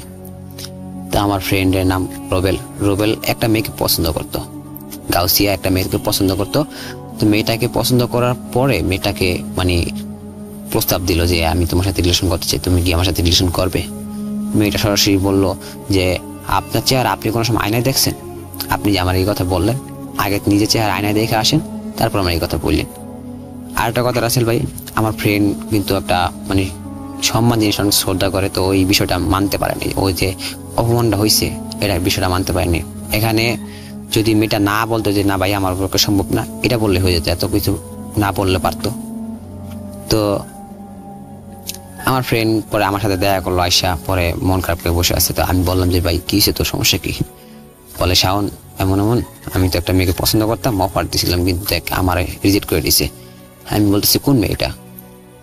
বললো যে আমাদের পাশে থাকে আর কি, ওই মেয়েটা। আমি বললাম ও আচ্ছা আচ্ছা, তো এখন কি করবি? বলে তুই থাক এখানে, আমি ওরা অনেক ভালোবাসি, আমি 20 মিনিটের ভিতরে আমি আসতেছি। আমি বলতেছি তুই ওরা অনেক ভালোবাসিস, 20 মিনিট আসতেছে মানে বুঝলাম না তুই কি করে আসছিস এগুলা। পরে বলতেছে যে না ভাই তুই 20 মিনিট এখানে বস, এখান থেকে যাবি না, আমি আসতেছি। আমি বললাম ঠিক আছে। 15-10 মিনিট পর ও আসলো আবার। আয়সা আমরা আবার ধূমপান করতাম। তো ও আয়সা আমার 1 প্যাকেট সিগারেট দিল। আমি ওর বললাম যে এই সিগারেটটা 1 প্যাকেট আনার কোনো দরকার ছিল? ও বললো হ্যাঁ সমস্যা নেই, তুই খা, তোর পাশাপাশি আমিও খায়া কমাই দেবো। আমি দেখ ভাই এটা ফাজলাম করা যায় না, সিগারেট আমরা এমনি বেশি খাই, তো এগুলা কিন্তু খাওয়া ঠিক না এমনিতেই, তারপর খাই। পরে বললো সমস্যা নেই, একদিনই তো। আমি বললাম তা ঠিক আছে, কিন্তু একদিন যদি আমরা লাই পাইয়া যাই, পরবর্তীতে কিন্তু এটা ছাড়তে পারবো না। যাই হোক, পরে আমরা ওখান থেকে রুমে চলে গেলাম। রুমে যাওয়ার পরে আমার ফ্রেন্ড বলতেছে বন্ধু, কালো জিনিস সবাই দেখে কিন্তু লাল জিনিস সবাই দেখে কিন্তু সাদা জিনিস কেউ দেখে না। আমি বললাম তুই কি বলিস এগুলা? ও বলতেছে হ্যাঁ বন্ধু এটা বাস্তব কথা। আমি পরে বললাম মানে এগুলা কি বলতেছিস তুই আমার বুঝাই বল। পরে বলতেছে হ্যাঁ বুঝবি, সময় হলে বুঝবি। পরে আমি বললাম যে তুই পাগল হয়ে গেলি নাকি ভাই? আরেকটা কথা রাসেল ভাই, আমার ফ্রেন্ডের মা উনি মারা গেছেন প্রায় আজকে 3 বছর প্লাস। তো ওর বাবা আছে, ওর বাবা চাকরি বাকরি করতে পারে না, মানে বাসায় থাকে। তো ও পাশাপাশি জব করে আমার সাথে আর পড়াশোনা করে। তবে আমাদের জবের স্যালারি ছিল ভালো, আমাদের কাজের স্যালারি প্রায় 10,000 টাকার মতো পড়তো আর কি, 4 ঘন্টা সারাদিনে কাজ করে। তো যাই হোক আমারে বললো যে বন্ধু এরকম এরকম আমার মা আমার ডাকতেছে। আমি বললাম এগুলো কি বলিস পাগল ছাগলের মতো, তোর মা তোর ডাকতেছে মানে? পরে আমার বলতেছে বন্ধু আমার তো শরীরটা অনেক খারাপ লাগতেছে, তুই আমার তেঁতুলের আচার এনে দে বা তেঁতুল এনে দে কোন জায়গা থেকে। তাই আমি বললাম এত তেঁতুল এনে দেবো, তেঁতুল দিয়ে কি করবি? কয় বন্ধু আমার শরীর অনেক খারাপ লাগতেছে। আমি বলেছি ঠিক আছে তেঁতুল এনে দেবো, সমস্যা নেই। তো তখন আমার কাছে পকেটে ছিল 1000 টাকা নোট ছিল আমার কাছে। তো আমি তেঁতুল আনার জন্য চলে গেলাম। পরে যাইয়া মনে করেন ওই যে তেঁতুল আমার বলছিল যে তেঁতুল আচার বা প্যাকেট হইলে হবে। তো তখন রাতের প্রায় 12টা 12:30 বাজে। তখন কিন্তু আমি তেঁতুলের আচার পাইনি, দোকান বন্ধ ছিল।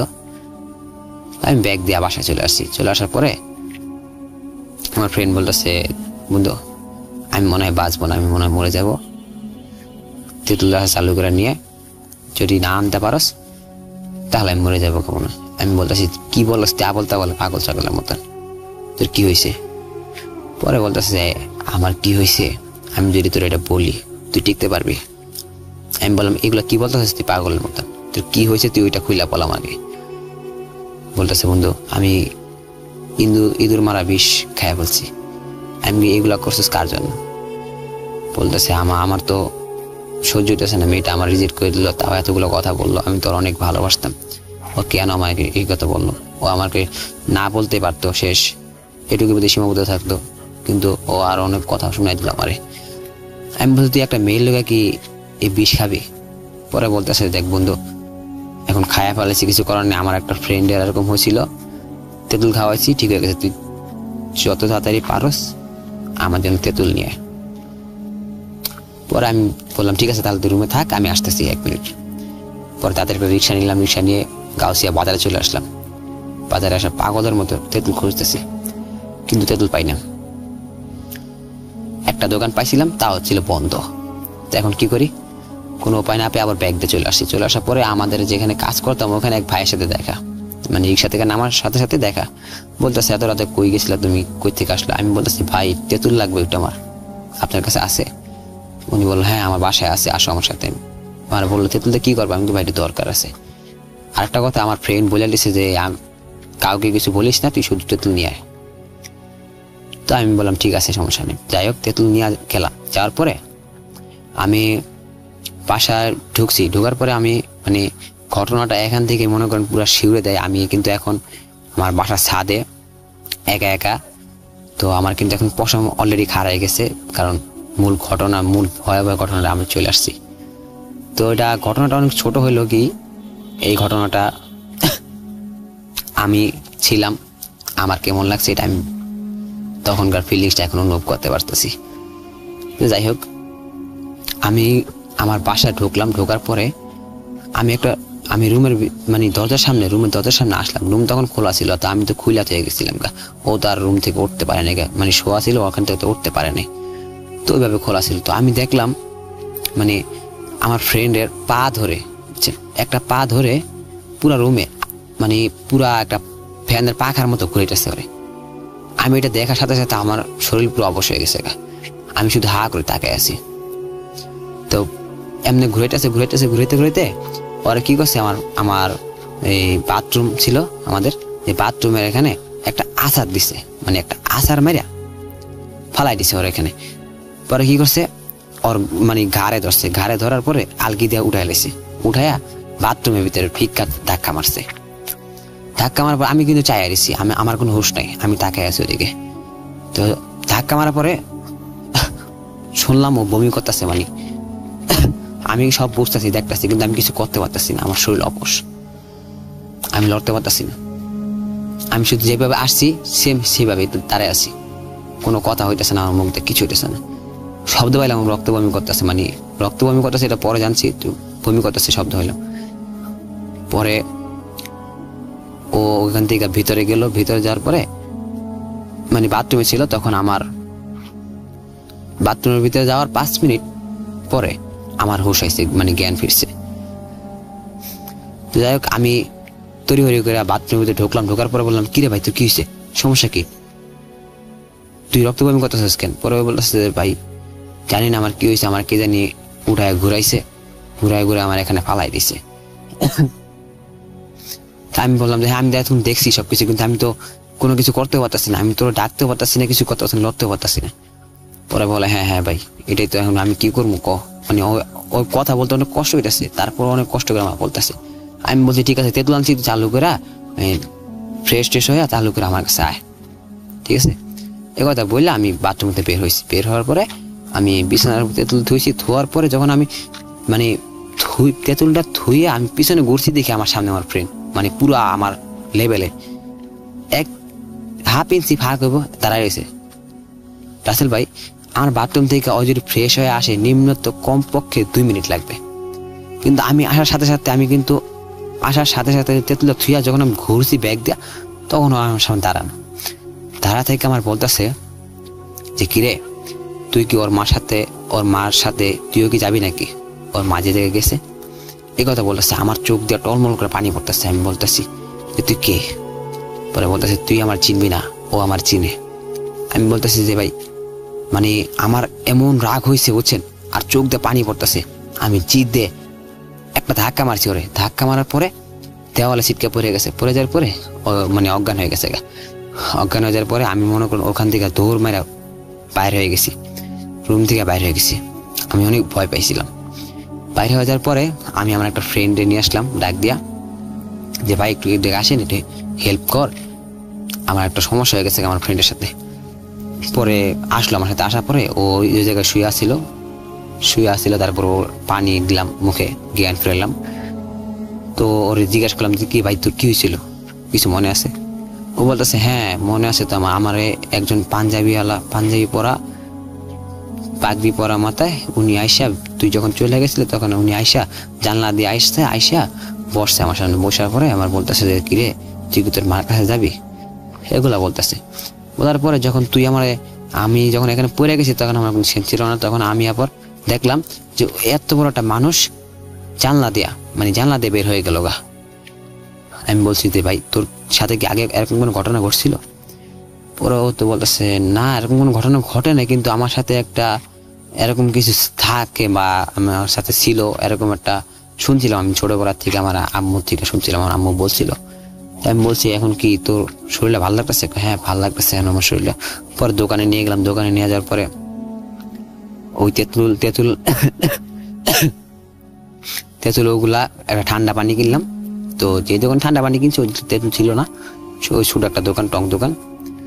তো ওই জায়গায় ঠান্ডা পানি কেনার পরে তেঁতুলটা মিক্সার করলাম, মিক্সার করার পরে খাওয়ানোর পরে ওর ভিতর থেকে যতগুলা মানে বিষ আছিল ওগুলা সব বের হয়ে গেল আস্তে আস্তে। তো বের হয়ে যাওয়ার পরে ও কিছুক্ষণ পর খালি বলতেছে ওই আইছে ওই আমার মারবো আমার বাসা এই কথা বলতেছে। আমরা বলতেছি কে আইছে এই কথা বলতেছি, আর ওর সামনে গ্যাস লাইট আছে না, গ্যাস লাইট আগুন জ্বালাইতেছি। পরে বলতেছে এই আগুন ছড়া ওই আমার ডাকতেছে, ওই আমার মারবো, তোর আমার বাসা, ওইগুলো বলতেছে। আমি বলতেছি কে আইছে? পরে এই কথা বলতেছি, বলতে এখন আমার এক বন্ধু বলে যে ওর হাতে একটা সিগারেট দাও, সিগারেট খাও। পরে আমি বলতেছি সিগারেট তুমি এখন? পরে বলতেছে হ্যাঁ দাও, সমস্যা নেই। আমি ভাই সিরিয়াস তো মনে করেন অবস্থা তো পুরো খারাপ শরীরে, সিগারেট সমস্যা নেই দাও। পরে একটা সিগারেট জ্বালাই দিলাম। পরে সিগারেটটা কি করছে দেওয়ার পরে মানে একটা টান দেওয়ার পরে মানে টান দেওয়ার সাথে সাথে দেখা যায় আগুন জ্বলতেছে, দাও করে সিগারেট কিন্তু টান দিলে কিন্তু আগুনটা ভালো মতো বোঝা যায়। তখন নগদ সিগারেটটা ফালাই দিচ্ছে। ফালা দেওয়ার পরে আমি মানে একটু ভয় পাইছিলাম যে ওর ভিতরে আবার ভর করছে নাকি আল্লাহ জানে। তো আমি কি করছি, আমার ফোনের তেলত ছেড়ে দিচ্ছি, আয়দল করে ছেড়ে দিলাম। ছেড়ে দেওয়ার পরে এগুলো বন্ধ কর নাহলে তোর কোনো ক্ষতি হয়ে যাবে গা। তো তখন আমি শিওর হলাম যে না, ওর ভিতরে হয়তো ভর করছে। আবার কিছুক্ষণ পর বলতেছে যে ভাই ওই যে ওই যে ওই যে ওই যে ওই যে কাজে আইসে, ওই যে ডামের পিছনে, মানে ওই জায়গাটা ডাম ছিল, ডামের পিছনে আমার ডাকতেছে, আমার যাইতে হইতেছে, আমি যামুগা, ওরে ধর ওরে ধর ওরে ধর ওরে মার, মানে আবল তাবল যা আইতেছে মুখ তাই করতেছে।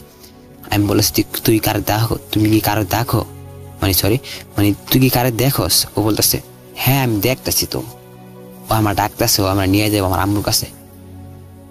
তো যাই হোক, এরকম করতে করতে প্রায় রাতের আপনার 4টা বাজে জায়গা, ফজর আজানের কাছাকাছি। তো ওই রাতে আমাদের ঘুম হয় না। সকালবেলা আমরা উঠি, উঠার পরে মানে যে জায়গায় বসাছিলাম ওই জায়গায় বসেছিলাম, ওই জায়গাতে উঠি। উঠার পরে ও একটু সুস্থ স্বাভাবিকভাবে হয়, মানে আগের থেকে স্বাভাবিক হয়। আমি ওরা বলতেছি যে আজকে সারা রাত কি হয়েছে, তুই কিছু বলতে পারস? ও বলতেছে যে আমি এখানে কি, আমি এখানে কি করি, আমার এখানে আনছে কে, এগুলো বলতেছে। আমি যাই হোক, তোর সাথে অনেক বড় একটা কাহিনী হয়েছে। পরে ওরা বললাম যে তুই যখন 20 মিনিটের কথা কয়ে আমার গেছিলি, তখন তুই কই গেছিলি? তখন ও আমার বললো যে আমি 20 মিনিটের কথা কইয়া একটা ব্লেড কিনতে গেছিলাম, আমার হাত পোষাও, মানে হাত কাটবো আর কি। মানে ওই যে মানুষ রিলেশন করলে, ব্রেকআপ হলে, সেকা খেলে মানুষ হাত কাটে, ওই আর কি চিন্তা ভাবনা ছিল।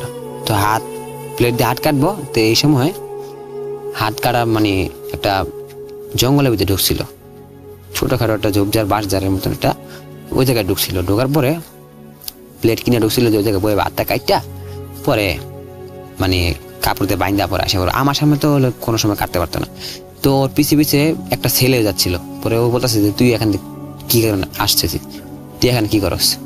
পরে আমার বন্ধু বলতেছে তুই এখানে কি করস?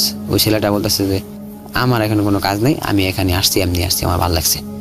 আমার বন্ধু বললো যে তুই এখানে চলে যা, এমনি বলতেছে। পরে ছেলেটা যায় না। পরে আমার বন্ধু একটা চর দিছে, ওরে চর মারার পরে ছেলেটা চলে গেছে। তো চলে যাওয়ার পরে কিছুক্ষণ পর মানে আমার বন্ধুর সামনে একটা মানে ইঁদুরের ইয়া পড়লো। ও আমার যেভাবে বলছে, ইঁদুরের যে বিষগুলা যেভাবে থাকে একটা ইয়ার ভিতরে, ক্যাসেটের ইয়ার ভিতরে, ওটা খোলা অবস্থা নিচে পড়লো। নিচে পড়ার সাথে সাথে ওরে জাতা মারা ধইরা অর্ধেকটা খাওয়াই দিছে। খাওয়া দেওয়ার পরে ওরে মানে ইয়া আমার কাছ পর্যন্ত লয়ে আইছে। ওই যে সিগারেট কিনে আমার কাছে আইছে, ওই একটা ওর সাথে যে একটা জিন ছিল বা একটা অভাব ছিল, ওই অভাবটা কিন্তু নিয়ে আসছে আমার সাথে, মানে আমার কাছে নিয়ে আসছে। ওইখান থেকে ওই বাজারের থেকে শুরু করে আমার সামনে পর্যন্ত আমার কাছে নিয়ে আসছে। তা আমি কিন্তু কিছু বলতে পারি না, ও তখন বলতে পারে, কিন্তু ওর তো কোনো সেন্স নাই। ও তো বিষ খাইছে, মনে করেন অনেক অবস্থা সিরিয়াস, ভিতর দিয়ে অবস্থা সিরিয়াস। আমি তো প্রথম কিছু বুঝতে পারিনি। রিয়াকশনটা তো হয়েছে প্রায় 10 থেকে 15 মিনিট পর বিষের রিয়াকশনটা হয়েছে। তো যাই হোক, এই কথা বললো। পরে আমি বললাম ঠিক আছে, সমস্যা নাই, তো এরকম কাজ কাম কখনো করিস না। একটা মেয়ের জন্য যদি তুই জীবন চলে যায়, তাহলে তো এটা কোনোভাবে সম্ভব না। এটা কোনো মানে কোনো দিকেই পড়ে না এটা। তো এইভাবে অনেক বুঝতো বিষয়টা। আর এখন মেয়েটা আরেকটা ছেলেকে, এখন মেয়েটা আমার বন্ধুকে পছন্দ করে। মানে ওই দিনকে আমি মেয়েটার বাসার সামনে যাইতেছিলাম, তো আমার বলতেছে যে আপনার বন্ধুকে, মেয়েটা জানছে যে এই বিষয় হয়েছে, ওর সাথে মেয়ের জন্য বিষ খাইছে, এটা জানছে আর কি। তো মেয়ে জানে যে মেয়ের জন্য বিষ খাইছে, কিন্তু আমরা জানি যে এই বিষটা একটা জিন বা ওর সাথে থাকতো বা খারাপ একটা জিন ওরা খাওয়াইছে। তো মেয়েটা আমার বলছে যে আপনার বন্ধু রুবেল কথা। আমি বলছি যে আমার বন্ধু রুবেল, আপনার কাজ কি? পরে বলতেছে যে না, উনি আমার জন্য বিষ খাইছে, তো আপনার ভুল হয়ে গেছে গা, আপনার বন্ধুরা ডাকবেন, আমি ওর সাথে কথা বলবো। তো এখন আল্লাহর রহমতে ওরা রিলেশন করতো, বিয়ে শাদী করে ফেলছে মনে হয়। আমি এটা সঠিক বলতে পারতেছি না, কারণ আমি শুনছি বিয়ের ডেট শুনছি, তারিখ শুনছিলাম, বাট বিয়ে হয়েছে কিনা এটা বলতে পারি না, কারণ আমি এখন ওদের থেকে আমরা অনেক দূরে আছি। ওদের বাড়ি আছে ব্রাহ্মণবাড়িয়া, ও গ্রামে চলে গেছে, আর আমি তো এখন ঢাকা। ওর সাথে আমার কথাবার্তা হয় না, ওর ফোন নষ্ট হয়ে গেছে, যোগাযোগের মাধ্যমে হয় না। তো রাসেল ভাই, এই ছিল আজকে আমার ঘটনা। জানি না কেমন গুছিয়ে বলতে পারছি। তো আমি কখনো ঘটনা বলি নাই, এটা আমার ফার্স্ট।